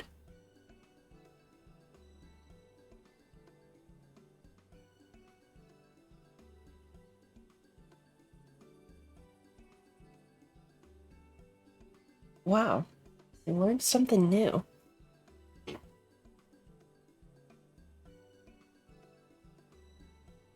Because I thought it was always just like an exaggeration unit, like fuckload.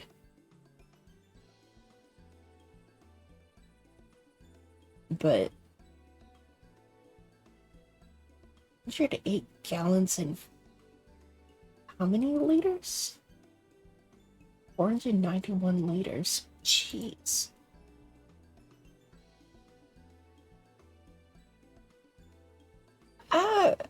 I mean, I guess it makes sense for it to have been an actual thing. I guess.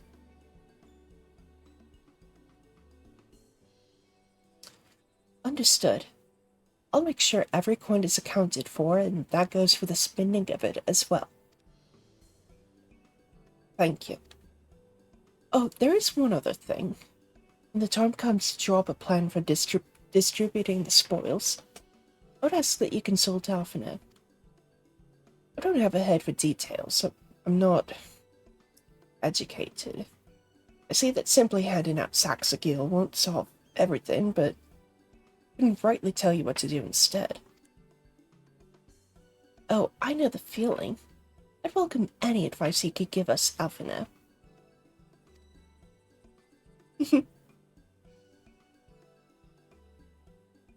Maybe. Of course, I shall be at your disposal. Commander, we've got a problem.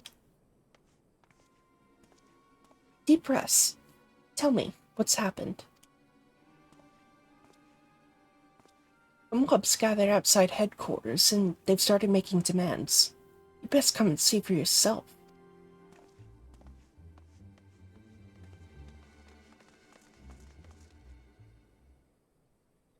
Uh-oh.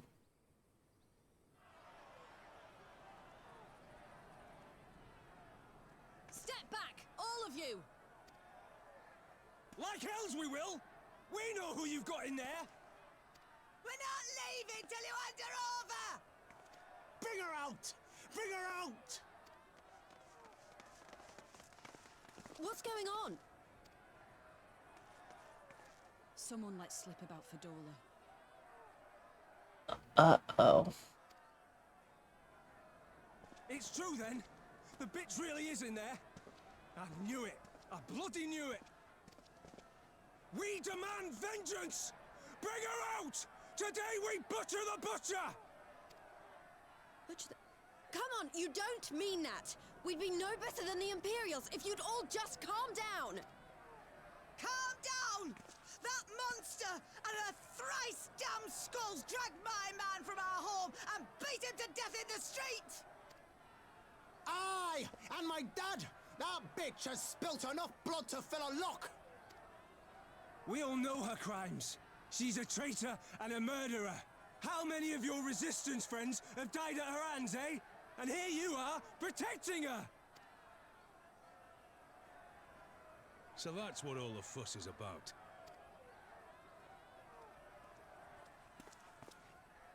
Hearken to me, brothers and sisters of Alamigo. Hey, who's this? That's the Bull of Alamigo. My friends, you are not alone in your anger, your grief, your despair, for it is mine as well.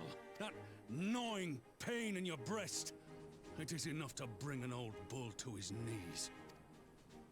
But I ask you, brothers and sisters, to think not only of the family and friends who were cut down before your very eyes, but to think also of the ones who were abducted, the ones who may yet live.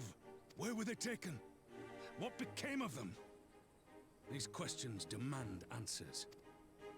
I share your thirst for justice, for vengeance, but we will gain only fleeting satisfaction if we give in to our base appetites. We will never know the truth. Now is the time that we, the people of Alamigo, must decide what manner of nation we will build for ourselves, and for generations yet unborn. When they look to our example, will they see a people who held fast to their principles, or one who cast them aside when tried? I say to you, it is our responsibility to give these prisoners a fair trial, that they might answer to all of Alamigo. The Garleans called us savages, and I'll be damned if we prove them right.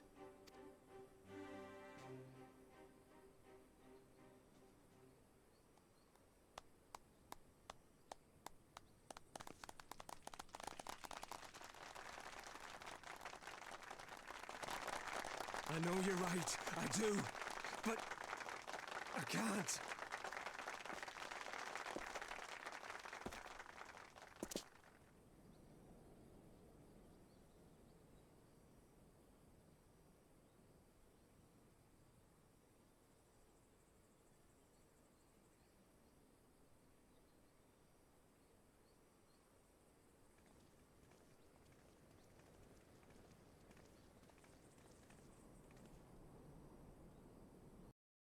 Okay.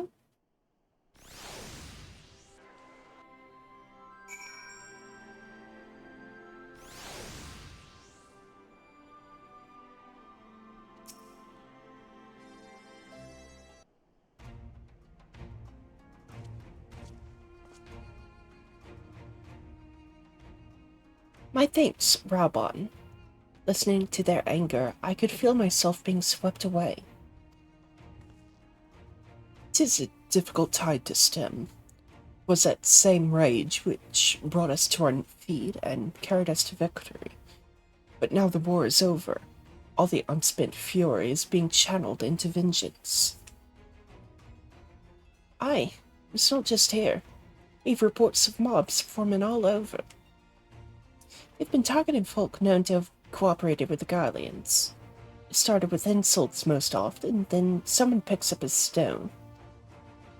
Some industrious souls even thought to seek out the graves of Xenos and his officers. It was grin.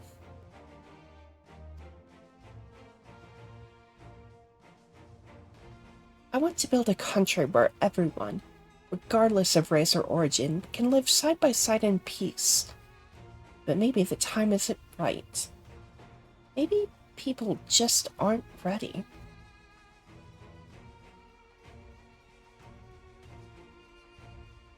But that doesn't mean I'm not going to try. The representatives will be here soon, and I'll be damned if I'm going to give up before I've even begun. Who are the representatives exactly? Oh, village elders, refugee leaders, and the like. Wouldn't be right for us to dictate the nation's future on our own, so we've planned a summit of sorts. We've even invited the Ananta and the Kikirn to participate. Alamigo stands at a crossroads, and this meeting will decide which path it takes. The matter of Fordola's sentence cannot be suffered to disrupt proceedings.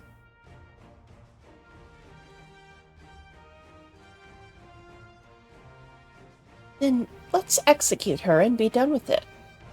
She herself asked to be put to death. Naga, I already explained why we wouldn't do that. Sending her to the gallows might satisfy people right now, but where would it end? Should we round up everyone who collaborated? And everyone who didn't resist? There would be no one left. We'd be no better than Theodoric and Xenos.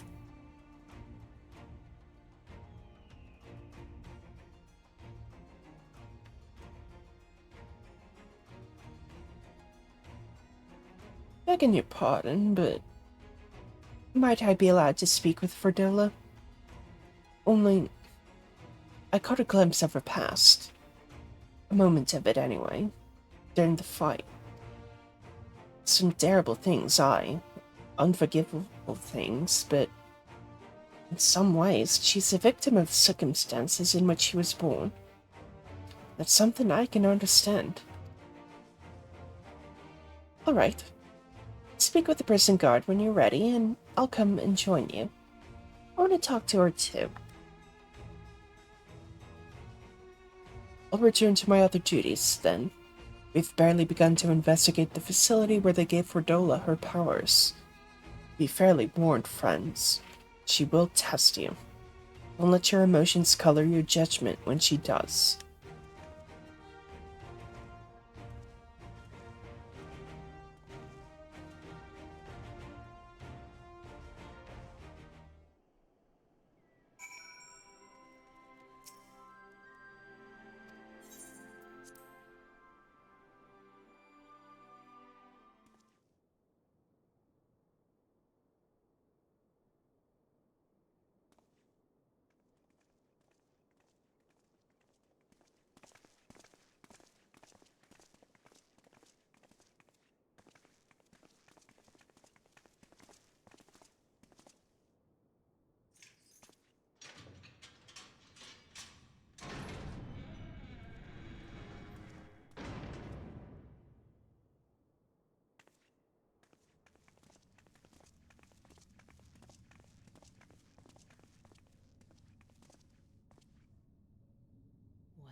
So many visitors. Come to have a good laugh, have you? Or do you mean to put me out of my misery? To finish what you started? It's about bloody time. That's not why we're here, no. Do you remember what I said? How I promised you you'd live long enough to see us win our freedom? Well, I meant it. And not to mock you either. You're wasting your time. All of this is pointless! There's no reason to keep me alive, and you know it! I killed your men. I killed my men. And you know what my only regret is? That I didn't kill you when I had the chance! That's a lie, and you know it.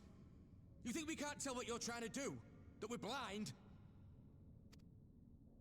you're a fool, but you're not stupid. You're ruthless, relentless. You'd give up anything and everything to get what you want. You didn't come this far, climbing over the bodies of your own brothers and sisters just to piss it all away. I see you, Fedora. I see you for what you are. Uh-oh. Got a little headache. Oh, vision headache.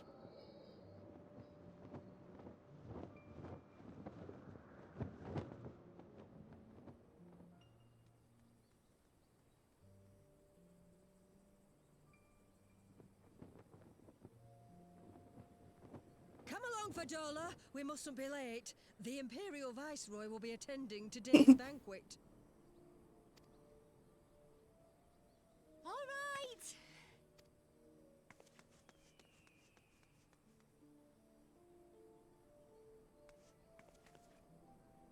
Father, what's Lord Gaius like?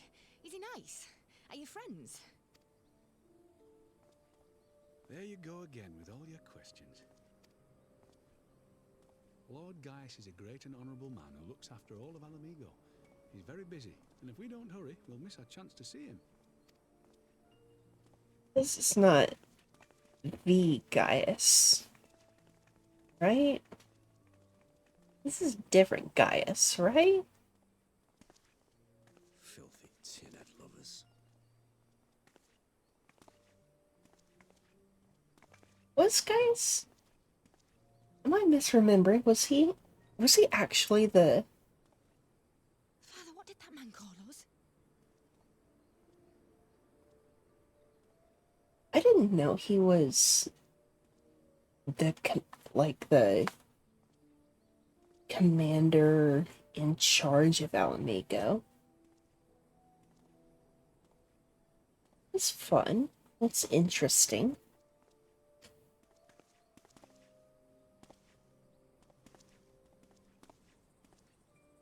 The little tin-head lover doesn't know what she is, eh? A traitor, sweetheart. A backstabbing bitch who'd gladly betray her kith and kin to gnaw on what few scraps the Imperials deign to toss her. Like your bastard father and whore mother. That is true. That's not true! My parents are good people! They've never done anything like that!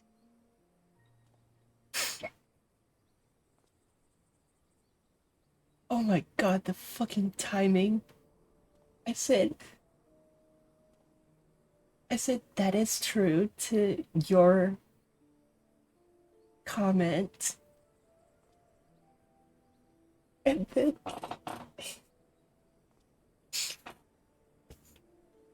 that is true. That's not true. It wasn't his fault.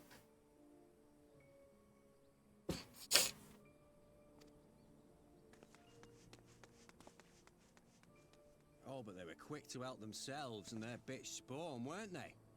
You're just as guilty as them.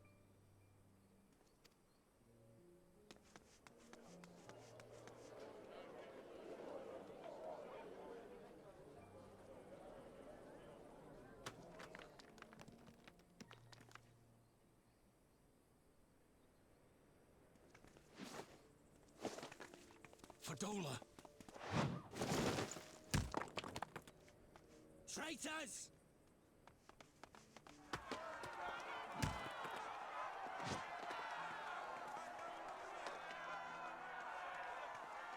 Please, you have to do something. My husband and daughter are in danger. Soldiers of the Imperial Army are under no obligation to intervene in the disputes of army. We're citizens. We have rights. Father, I'm scared. It's all right. It's all right. They don't understand, but they'll see in time. They'll see that this is the only way to survive. Traitors! Traitors!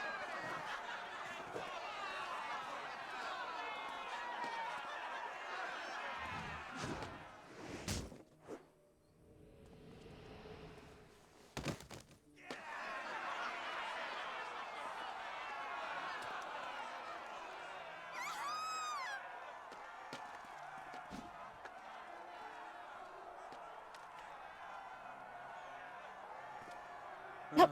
Let the savages have their fun.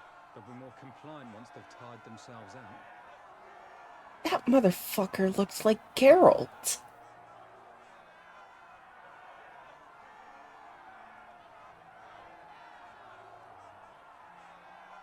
Was that fucking Geralt?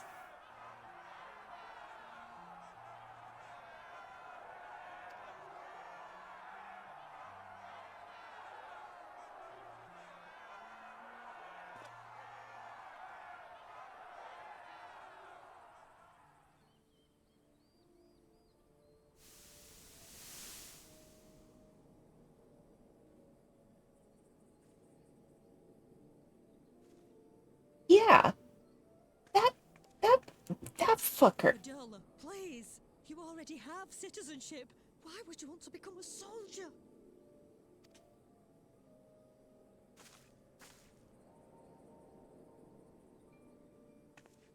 Oh, gods. What have you done to your face? Forgotten it already, have you? I'm honoring Father's memory. By telling the world that you know better than a common savage.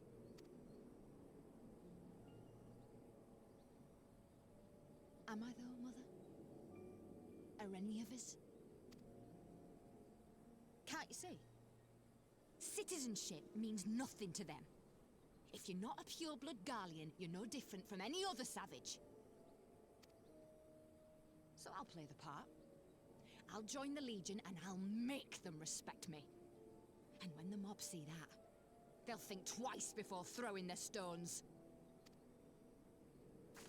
Yeah. Ansfrid, Rudolph, Emlyn. It's time.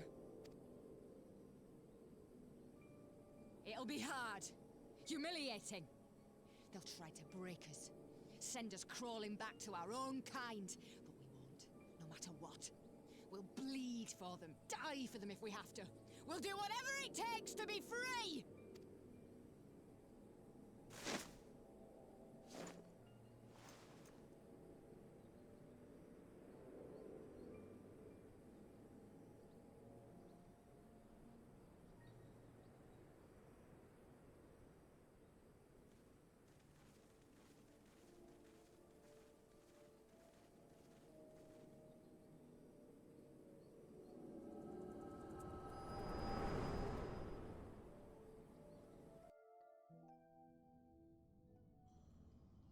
Shit was kind of fucked.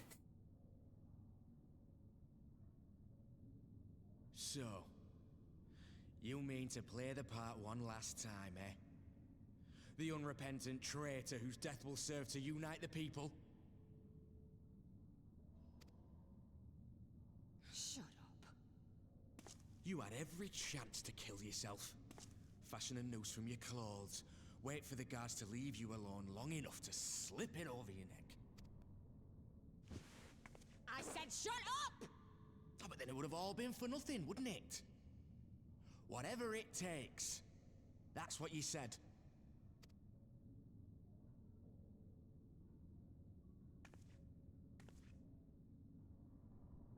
Been in my head, have you? Had a little peek at my past? Maybe. And what? A few stolen memories tell you everything you need to know, do they? Well, not everything, Don't but... you dare patronize me! You don't know a god's damned thing about the life I've led! The bastards that killed him. The bastards that let it happen. My father deserved better! I swore I'd do whatever it took to make them pay!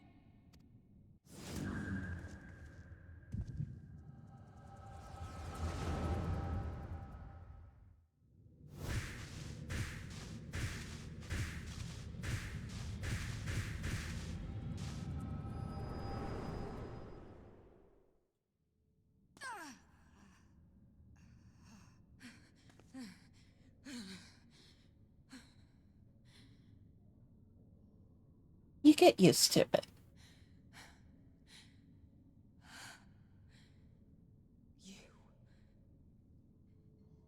You. All that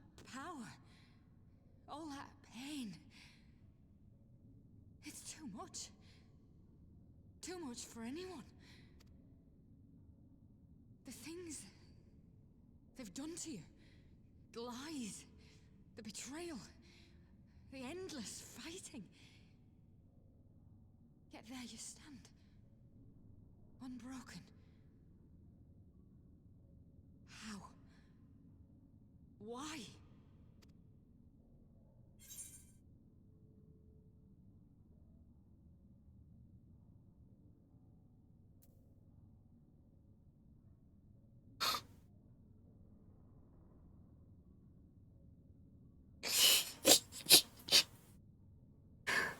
Oh my god.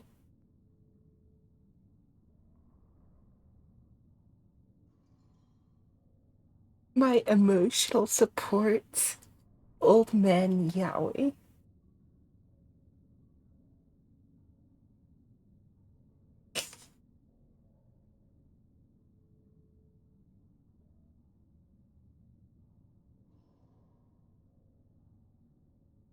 Uh, serious answer though. For those I have lost, for those I can yet save.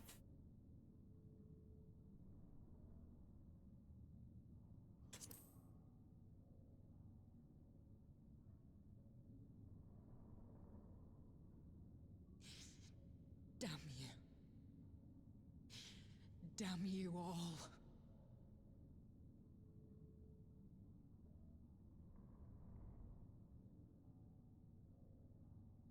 You know why you saw. I really wish I didn't. Yeah.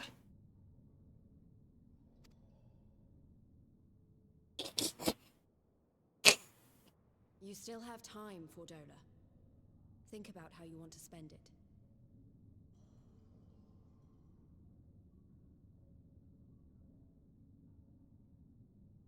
Old man ass jump scare.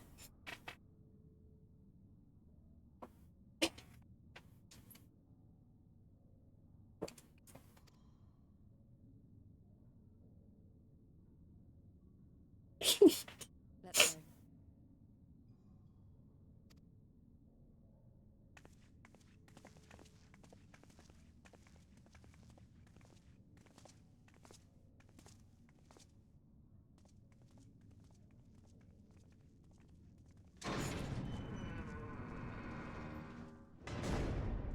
And I just put my hand on his shoulder. It's like, you'll learn when you get older. Just stay young and innocent.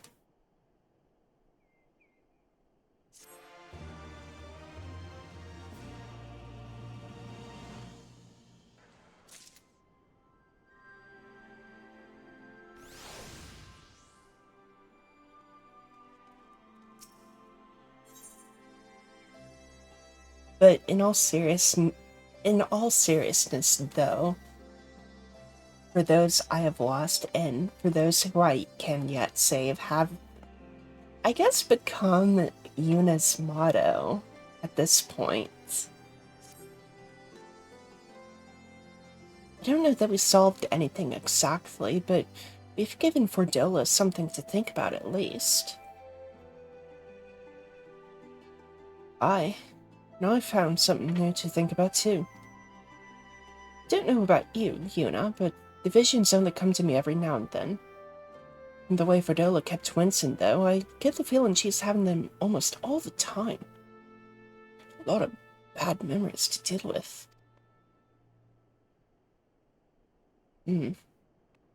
I wonder. Would there be some fundamental difference between one who is born with the echo and one who has been artificially imbued with it? Well, the Immortal Flames have been scouring that research facility ever since the liberation. There's a chance they might have some answers for us.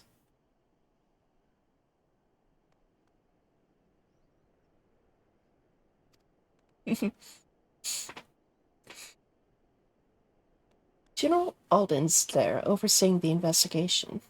Let's go and pay him a visit, shall we?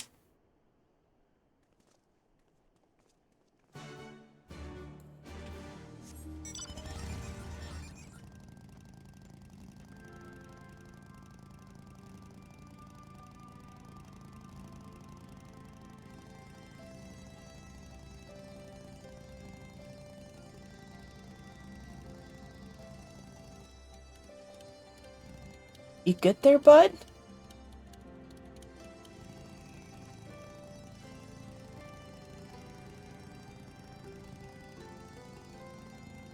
Uh... Uh...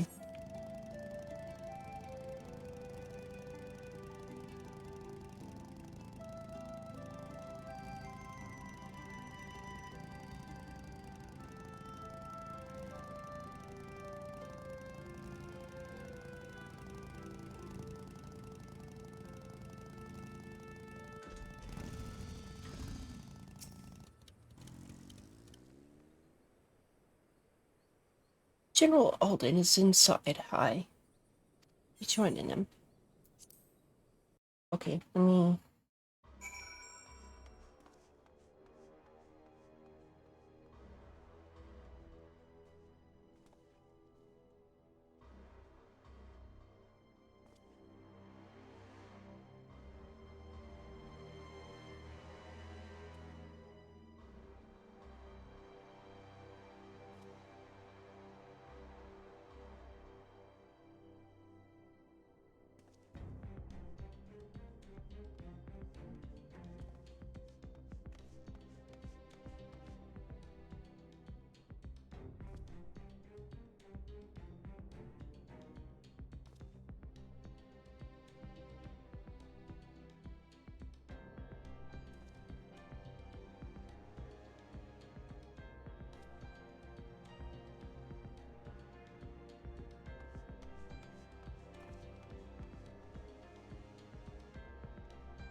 Okay, sorry about that. What?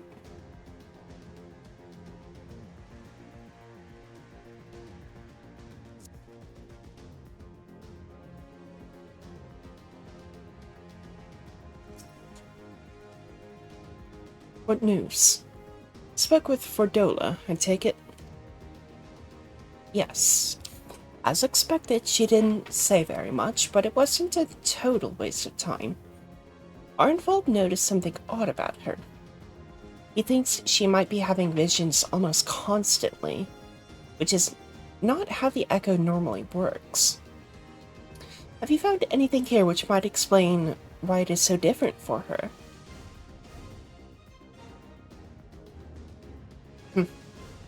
We've been hard-pressed just to organize the research materials, let alone study them. To be frank, I'd welcome the Scion's expert assistance, if you have time to lend a hand.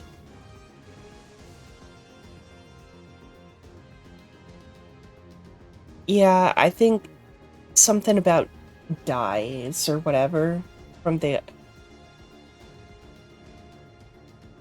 market board.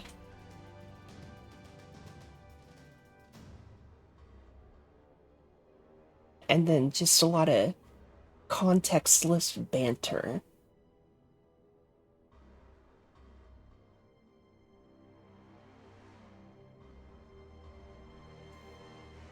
Every once in a while, I'll see some banter going on in the corner of my eye, and I'm like, what's going on? What tea am I missing out on?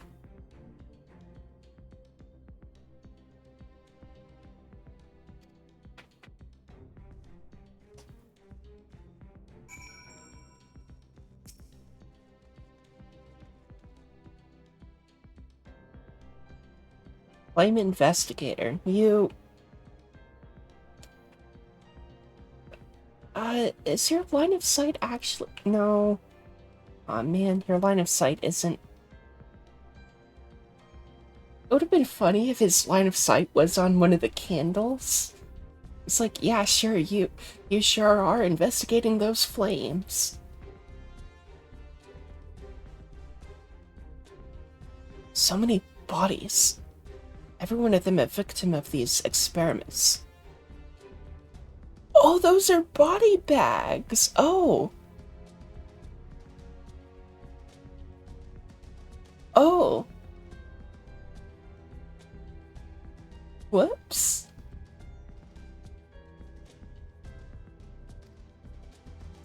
You show any signs of external injury. From what we've been able to determine, they perished from forcible ether extraction. Such a miserable way to die.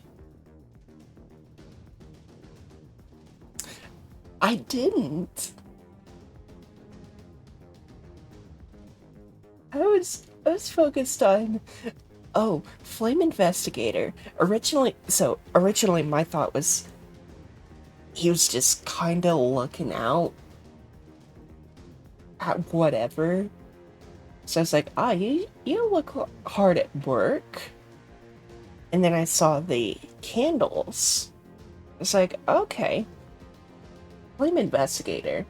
Is his line of sight on the candles? No. I didn't even register the bags.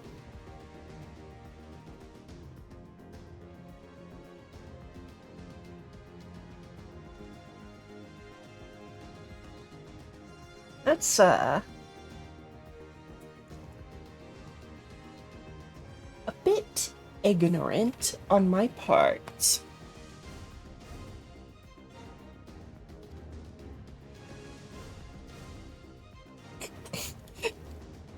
And the pose I'm hitting while just talking to him, like, yeah, shit's kind of fucked, huh?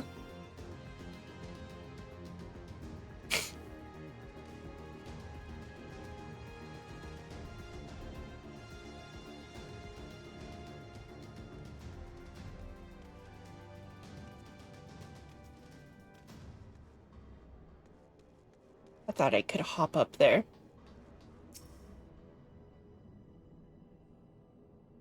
Ah, yes. Investigating. I am investigating.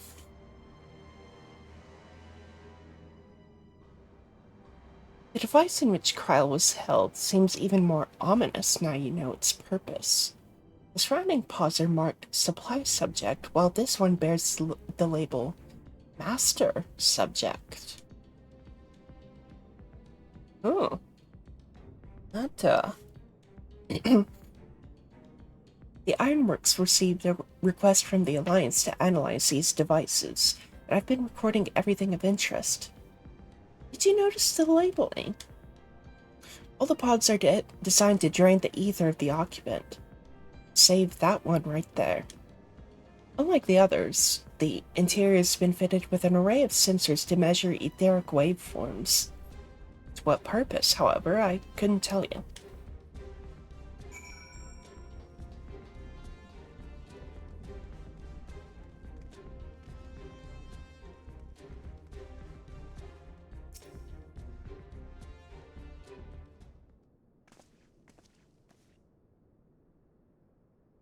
I know little and less of science, so any light you can shed on this facility's operations would be much appreciated. Yuna, shall we start with you?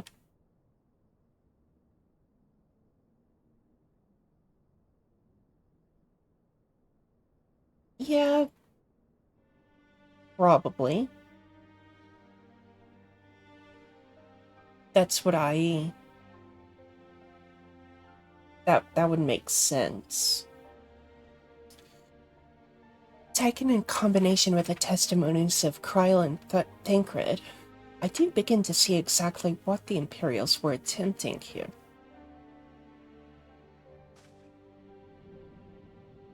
The enhancement procedure entailed infusing a single candidate with ether siphoned from a multitude of supply subjects.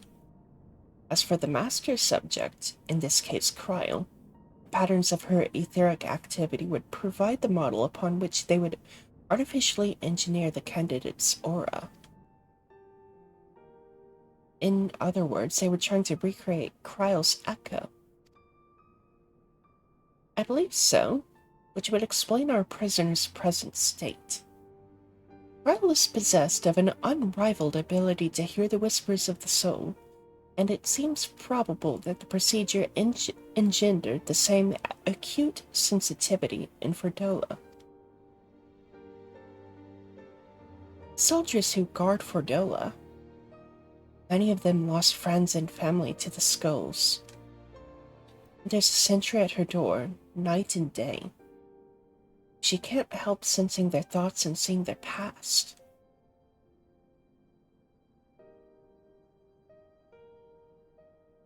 But you don't just see their past. You live it. All the same emotions, all the pain. Imagine what it'd do to you. You'd never be the same again. Indeed. As you may recall, Isela was completely transformed by a single glimpse of Hresvelger's past. Fordola has been forced to experience the agony of those whose lives she destroyed. The guilt must be unbearable. That explains her request to be executed. Dude, that shit's like the theoretical prison thing where it's like you're forced to live a like a several 100-year sentence in like 5 minutes. You know what I'm talking about?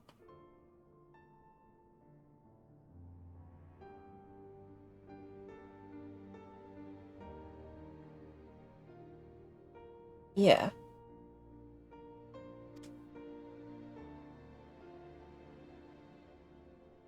Sounds to me like a kind of justice. Regardless, she can suffer on for now. We have more pressing matters to consider.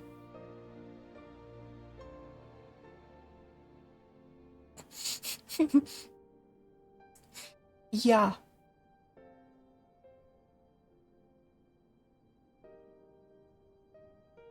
Like, especially with Yuna's case, it's not just the events that we see in game. It's like, oh my god. How are we still going?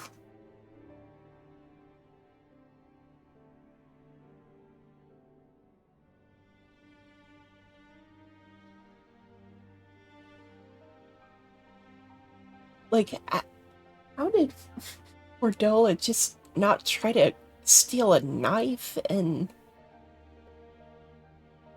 you know?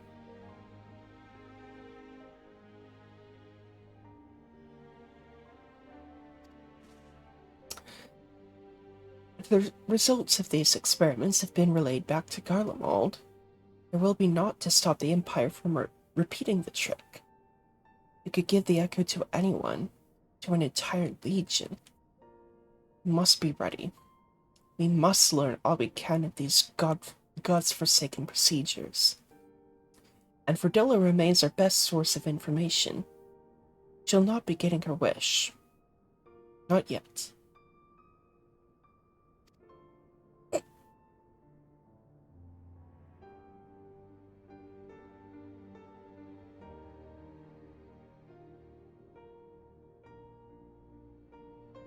Yeah.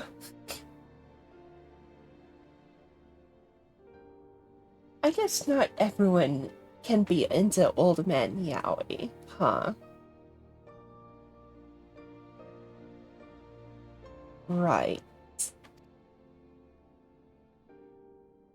Keep faith, alas. You're to convince the others to follow you. You must believe what you're telling them. People will respond to passion, but not if it's vain.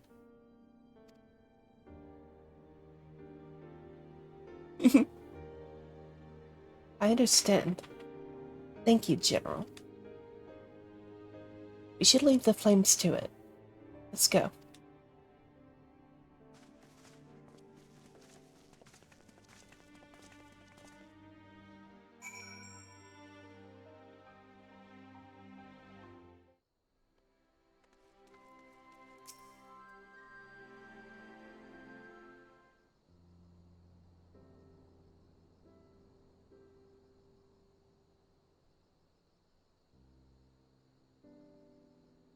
Ah, I go looking for answers about the Echo and end up getting schooled by Raubon.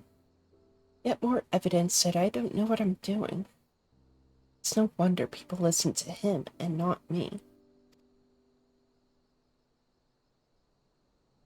General Alden is a veteran of countless campaigns, Lise. You cannot compare yourself to a commander of his experience. I know, but I also know that I couldn't have convinced that mob to give up and go home. Makes me realize how much we rely on his authority, and how much I still have to learn. Yeah. I wonder what he'll do when everything here is settled. I mean, it's his homeland. They're going to have the trouble of winning it back. Might he not want to stay? It is a quandary which countless refugees now face. To continue the life they built in Ul'dah, or start again in the land of their birth.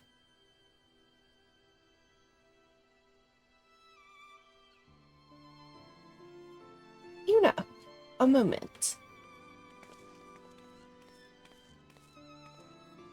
I am newly returned from Ul'dah with a message from the Sultana. Her Grace desires an audience with you. She understands that you have responsibilities here, but asks that you visit the palace at your earliest convenience. Well, I must away and tend to other business.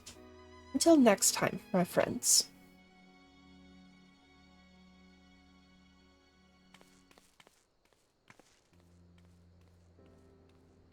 I fucking love how the sword scaled down to Pippin. Remember, when Raubon was holding it, it was not a small sword. I always think back to,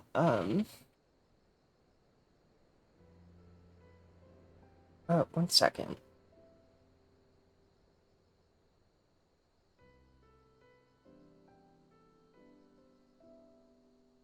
Yeah, sorry, notification.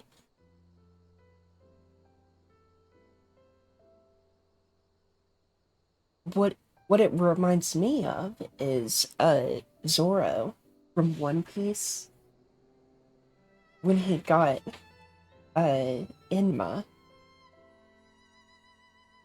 So if you don't know One Piece, Enma is a sword from another guy called Kozuki Oden. Kozuki Oden was a gigantic fella. He was like 4 times taller than Zoro. And Enma was about when Oden was wielding Enma. It was like as long as Zoro was tall. And then Zoro gets it. It's just a normal fucking katana.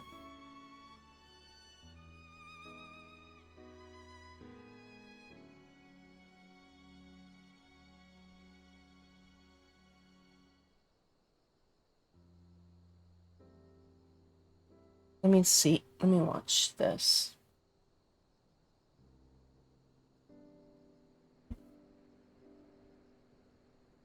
Oh, yeah, this one.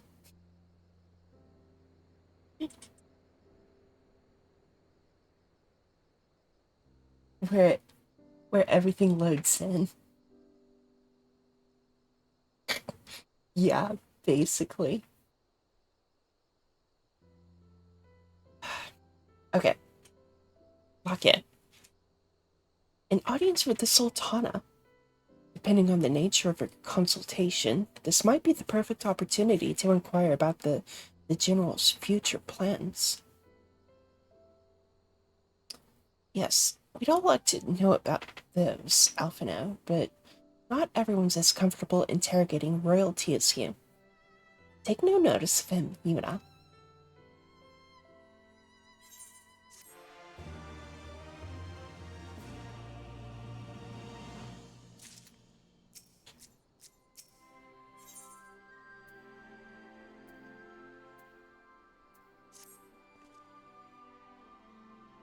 Well, the question of how to put the Mad King's treasures to good use shows no sign of answering itself. Shall we be about it, Arnvald? I'm at your beck and call. And I should be getting back to my own tasks. I'll organize a squad to head down into the ruins and then start preparing for the big meeting. Send Nanamo my regards, Yuna. And ours too, if you please. We shall see you on your return.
Okay. Take care. I thank you for answering my summons in these most interesting times. You have been busy. Quite. The liberation of Alamigo will have far-reaching consequences, and there is a matter upon which I would seek your counsel.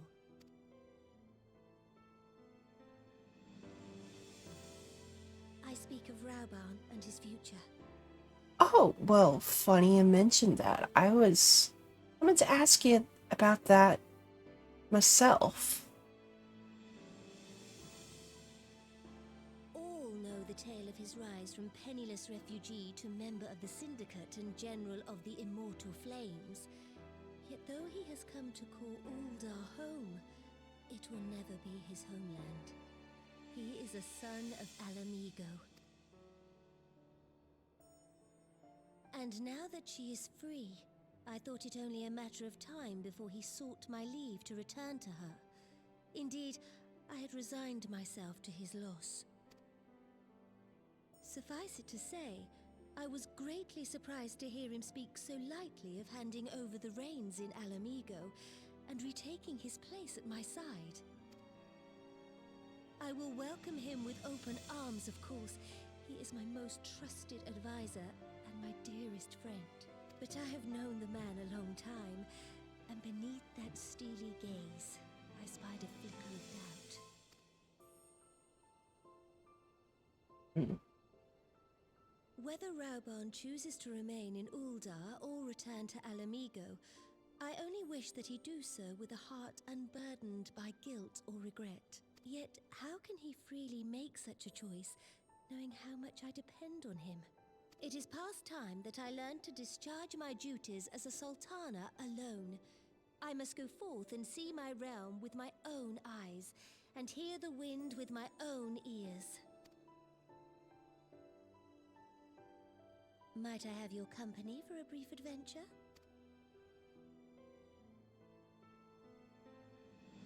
Wonderful. Allow me a moment to change into something a touch less conspicuous, and I will join you outside.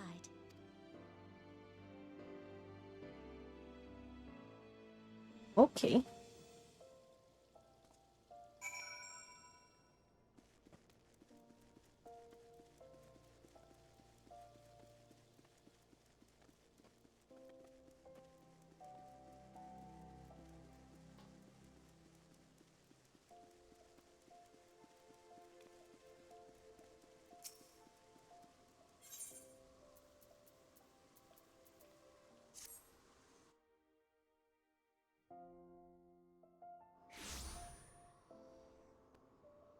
Honestly, I might...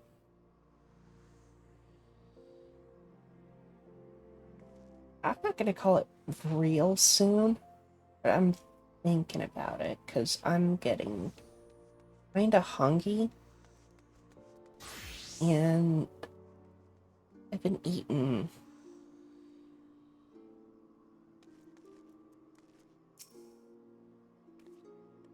Perchance you remember the Lyra, the merchant's daughter?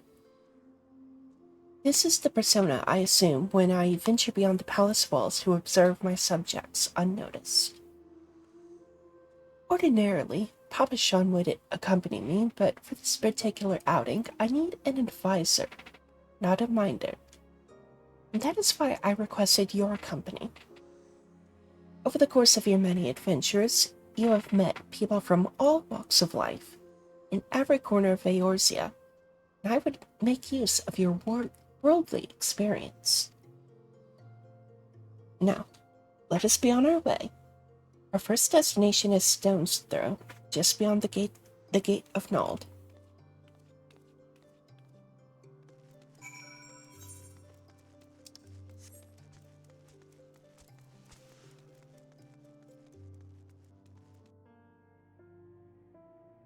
I'm trying to think of what I want to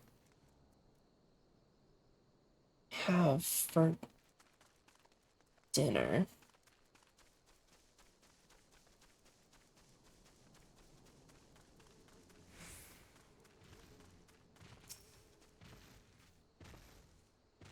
Look upon this procession of tattered tents.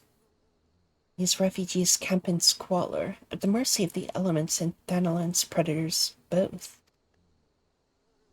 The city's mighty walls offer safety, but the streets overflow with people as it is. And unless blessed by the hand of Nald himself, no refugee could ever hope to afford a dwelling in Ul'dah. 20 years have passed since the fall of Alamigo, and 5 since the calamity. Yet the plight of the poor has grown more desperate, not less. As Sultana, the blame falls upon me.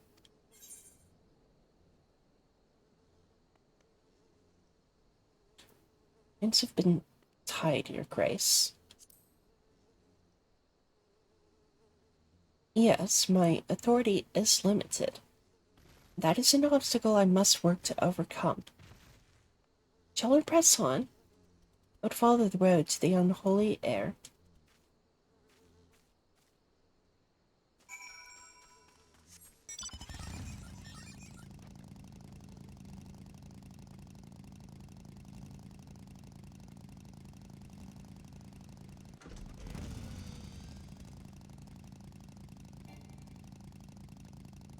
Can I not? I forget how jank the skyboxes are. At least in the starting areas.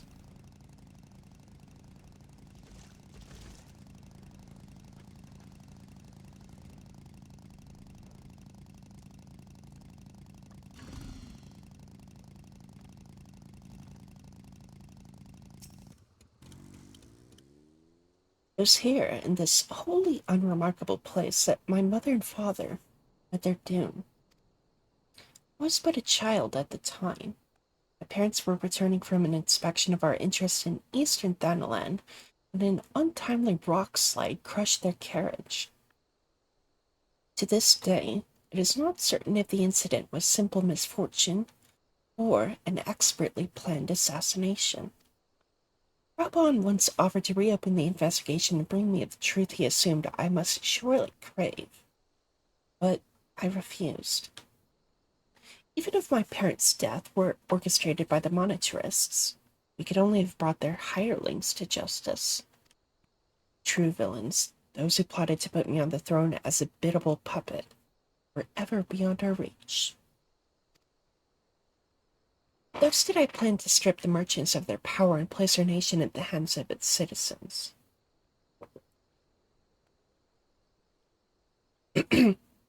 Quite unaware of the consequences my actions would have for you and yours. I shudder to think how many goodly souls paid the price of my naivety. But I am no longer a child reciting words with witless obedience, and I will not be used as a pawn in the monetarist's damnable games. Forgive me my outburst. You are one of the few people to whom I feel I can speak my mind. Let us return to Ul'dah and visit the Colosseum.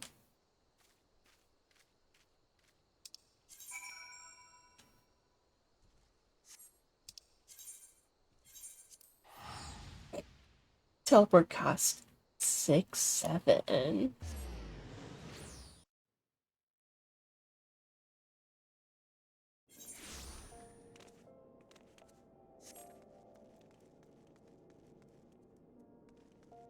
I can...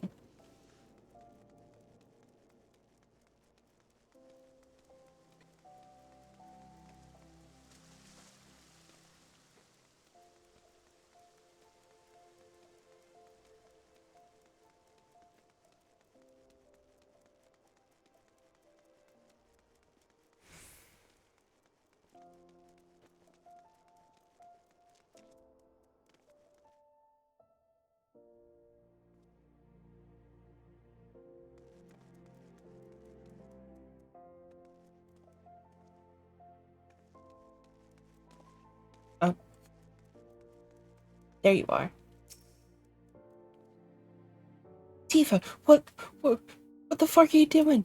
Get away from the ledge! Get away from the ledge, Tifa!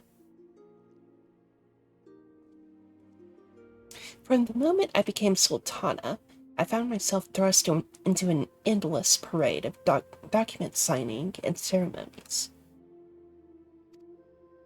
For years, I simply signed where I was told to sign and sat where I was told to sit, blissfully oblivious to what any of it meant. Yet, one good thing did come from that ignominious chapter in my life, for it was during an official visit to the Colosseum that I first met Raoban. The match I had been invited to attend was not at all what I expected. They had pitted the Bull of Alamigo against some dozen or so rival gladiators. Blinkered though I was, I would not stand for so obvious an injustice, and demanded to see a fair fight, one man against another. And my royal wish was duly granted. It was not until later that I learned of the gambling ring which had arranged for Raoban to die on the sands that day. Regardless, my intervention meant that Raoban had but a single opponent to dispatch, which he duly did. And when he knelt before me to receive the winner's purse, he swore that he would one day offer me his blade in service.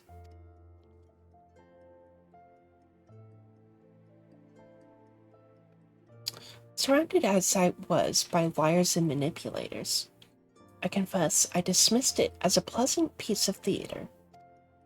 But, as you know, Raoban is a man of his word. Though it took him another 5 years of fighting on the blood sands, he amassed a fortune so great as to buy not only his freedom but a seat on the syndicate. And then I had my blade.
Grace, you mustn't! The danger is too great!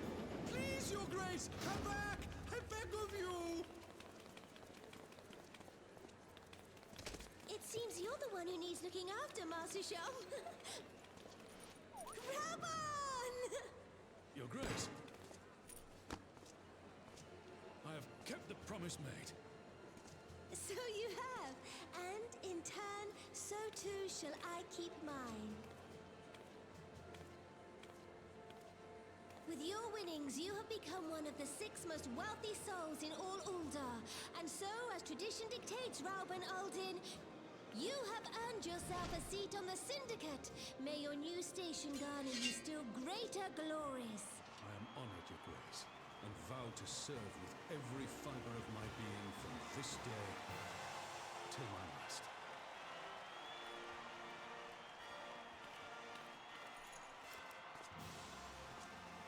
Long live the Sultana, and long live Uldar!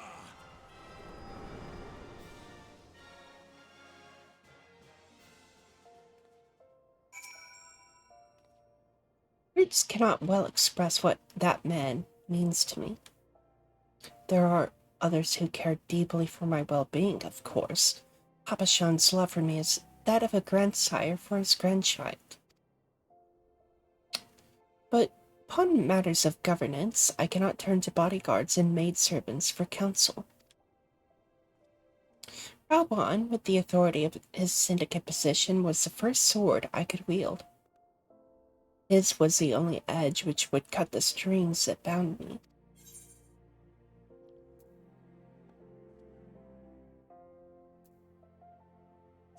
Some tea sounds lovely.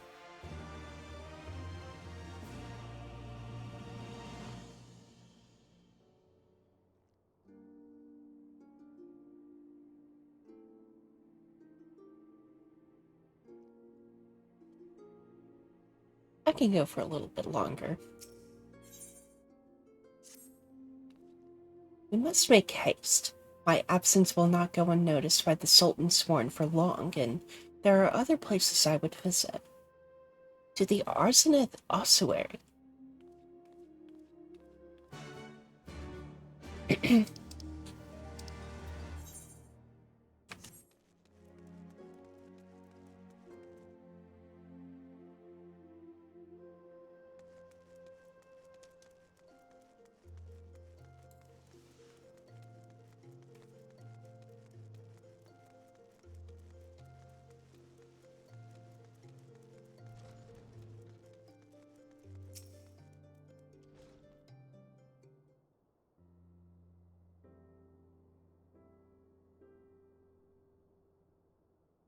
When the calamity threatened, Raubon led the Alliance forces into battle on the plains of Cartano, and I remained here.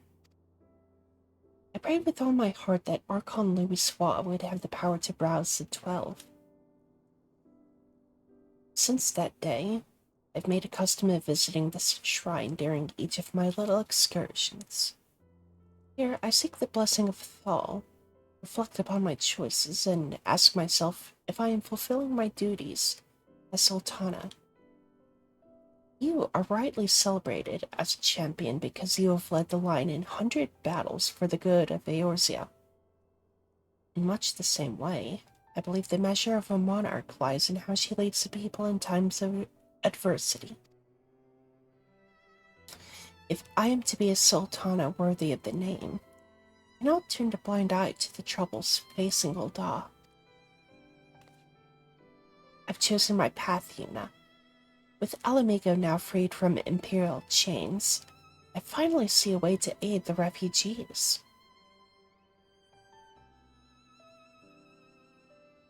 Already, many displaced Alamegans seek to begin the long trek home. To facilitate that process, I've made a small contribution, an artisan school in Prolger's Reach for anyone who wishes to learn new trades. Realistically, however, it will take years for such training to yield tangible benefits. But we do not have years. These people will need shelter and employment if they are to survive, and this time, the Ul'dah Treasury shall provide. Precisely where and how to allocate the necessary funds is, of course, another question.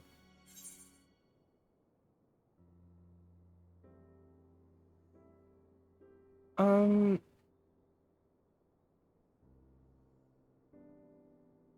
Might ask a member of the syndicate for advice. A wise suggestion. Mayhap a visit to the Gold Saucer is in order. Its proprietor is a member of the syndicate, and he is one of the few who pay refugees a fair wage. I wonder, are you acquainted with Godbert Mandeville?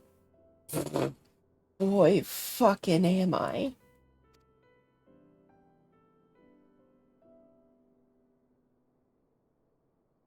Then I need not explain his eccentric nature. Eccentric is putting it lightly, but yes. Let us make our way to the landing, and I will see what word is sent to the Gold Saucer. Godbert should be only too glad to receive us.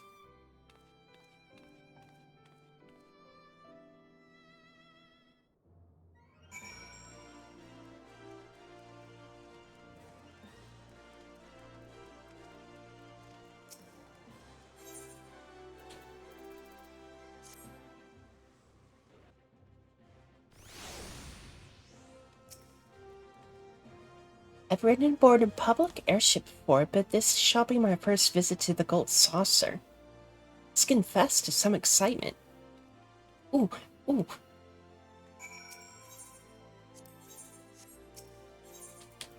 I haven't gambled today.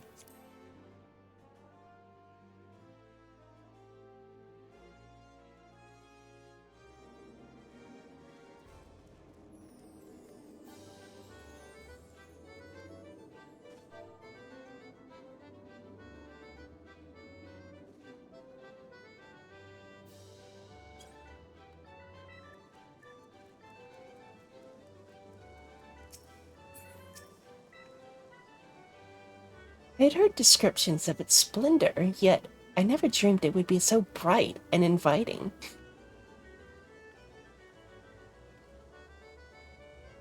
No, I couldn't possibly. We did not come here to fritter away the royal coin. Godbert will be expecting us. Come, let us head directly to the lounge and ignore these gaudy temptations.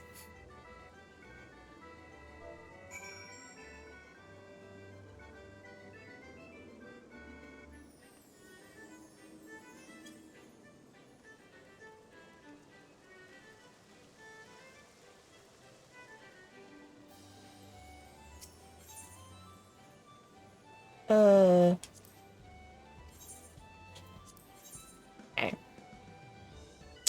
Oh?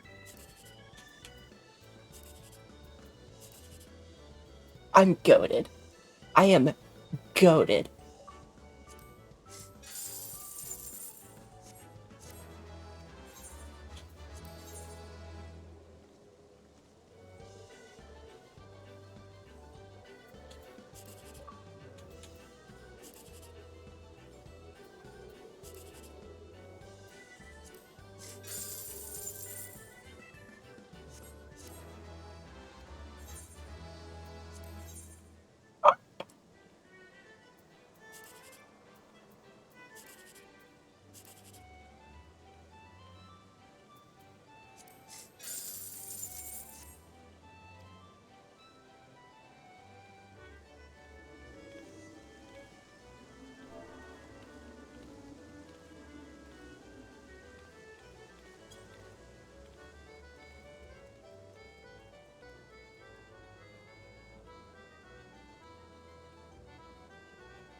Hold on, give me.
Okay.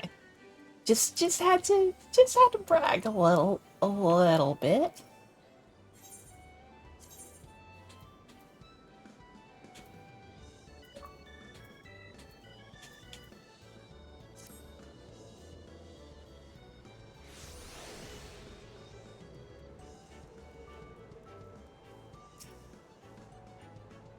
I believe this is where we are to meet Lord Manderville.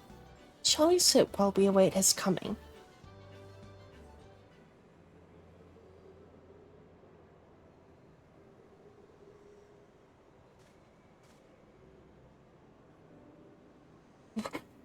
What? Godbert wearing fucking pants? What kind of fucking bizarro world is this? My apologies, Your Grace. I have kept you waiting. No apologies are necessary, Godbert. My request was sudden, and you were kind to make yourself available at such short notice. When the intrepid Yuna Sokolov and the Sultana herself come calling, there's no more important engagement.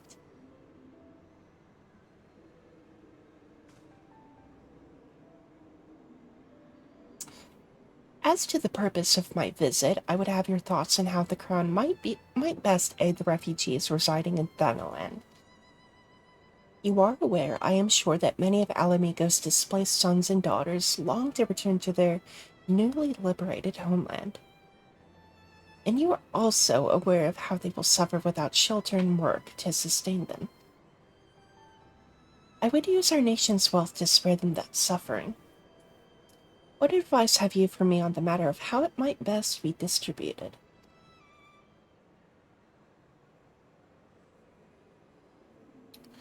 The unusual circumstance of our meeting and your Grace's choice of companion would suggest to me a desire for an honest and unvarnished opinion. I shall give you one. Oh my god! Thank you for the raid. How we doing?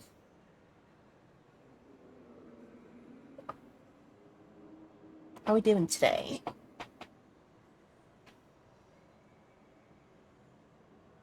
They're my cookies, okay? Not sharing. Sorry.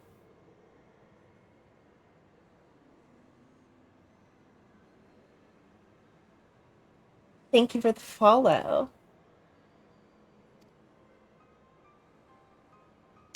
My advice to you is stop. Taxing Old Oz's wealth to save Alamacan refugees is a terrible, terrible idea. You oppose my proposition. Most emphatically. I agree with your Grace that the refugees must have housing and employment, but what profit is there for Ul'dah in this arrangement? Profit? After all you have done for Gir Abanyas displaced, I thought you the very last person to seek a bit to benefit from their misfortune. Forgive me, Your Grace, but you appear to be laboring under a misapprehension. Thank you for the follow.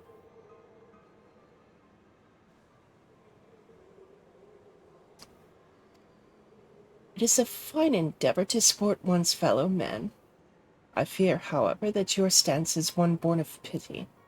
Your intent is to save the refugees, is it not?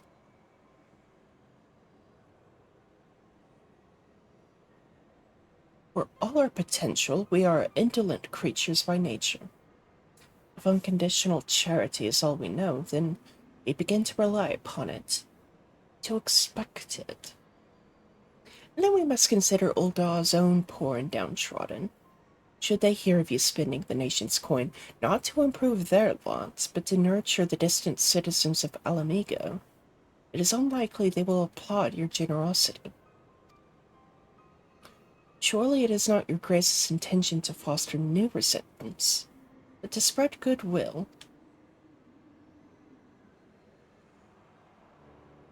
Indeed. Then any support I pledge to the refugees must promote self-sufficiency whilst also serving the interests of the people of Ul'dah. Exactly so. Such an arrangement will create a far more equitable relationship with returning Alamegans, even as it generates the revenue required to win the approval of your subjects. Dude, now I'm in the mood for fucking chocolate chip cookies. I think that's... So, you did come in towards the tail end. I'm gonna call it pretty soon. Mostly because I'm pretty hungry right now. Cookies do sound really good.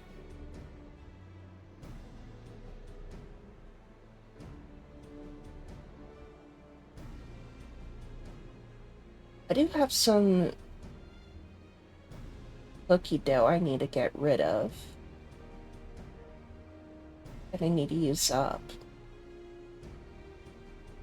Free up some freezer space. I guess... That sound pretty good.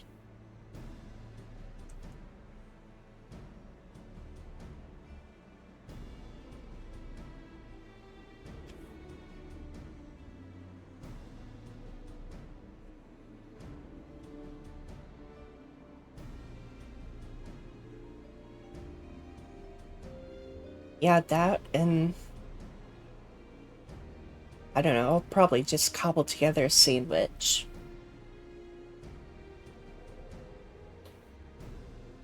You have given me much to ponder, Lord Manderville. Thank you for your candor.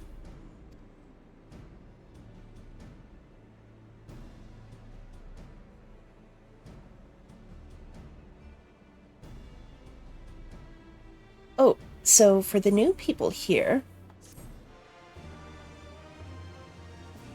once this gets going,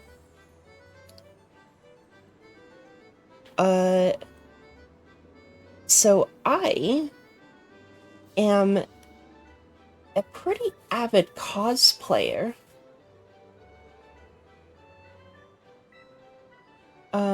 Gave you can't, oh,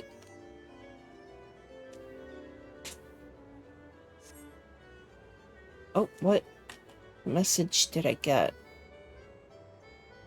Is that, oh, probably the...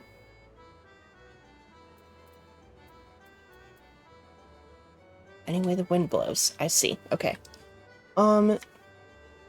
So I'm a pretty avid cosplayer in this game. Currently, this cosplay is of the boss from Metal Gear Solid 3.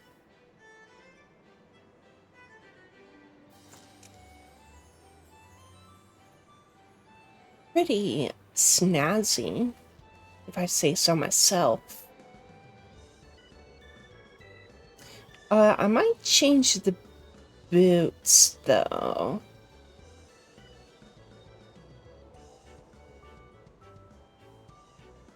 Because her boots were more, like, rugged and laced. A lot less techy.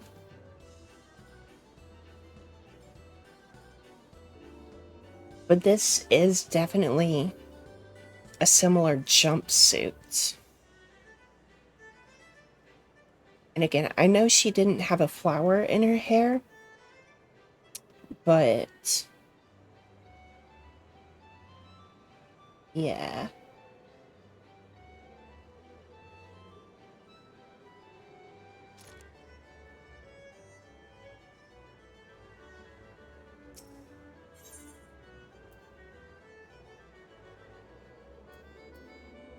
Oh.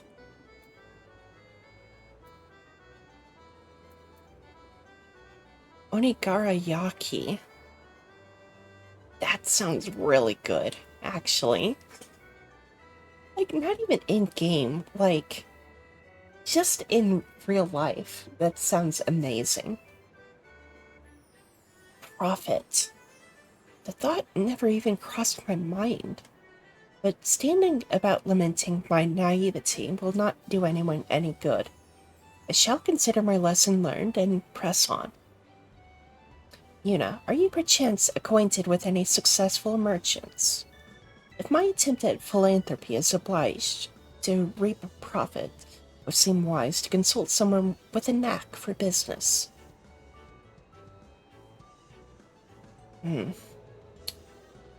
Ordinarily, I would not trust any of the East Aldenar Trading Company, but if you hold this Hancock fellow in high esteem, I am content to be led by you. You may repay my faith by journeying to distant Kugane and speaking with him on my behalf. Eager though I am to visit those shores, I have not the leisure for a lengthy sea voyage. Now, assuming you will travel as adventurers are wont to do, I shall await your report by the Aetheryte in Ulda. A fair journey to you, Yuna, and a swift one, if you please.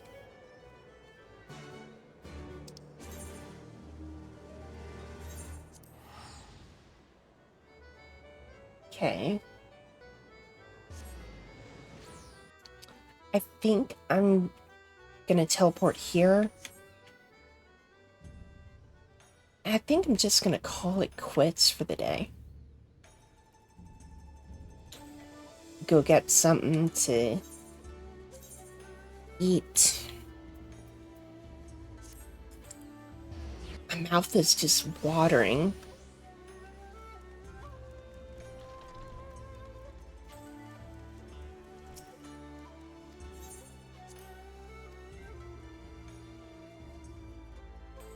Thank you. Very much appreciated for the raid. Sorry you didn't...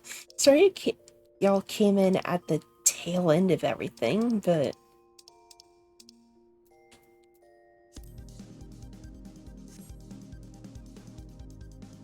I'll close out on a fucking banger.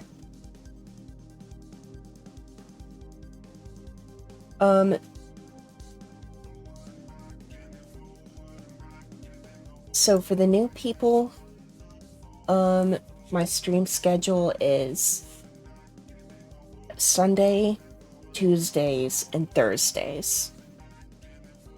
So I won't be streaming tomorrow or Saturday, but I'll be back Sunday.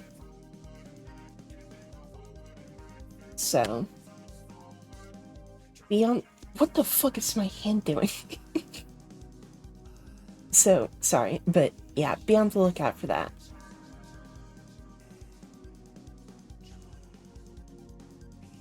But yeah, edit out.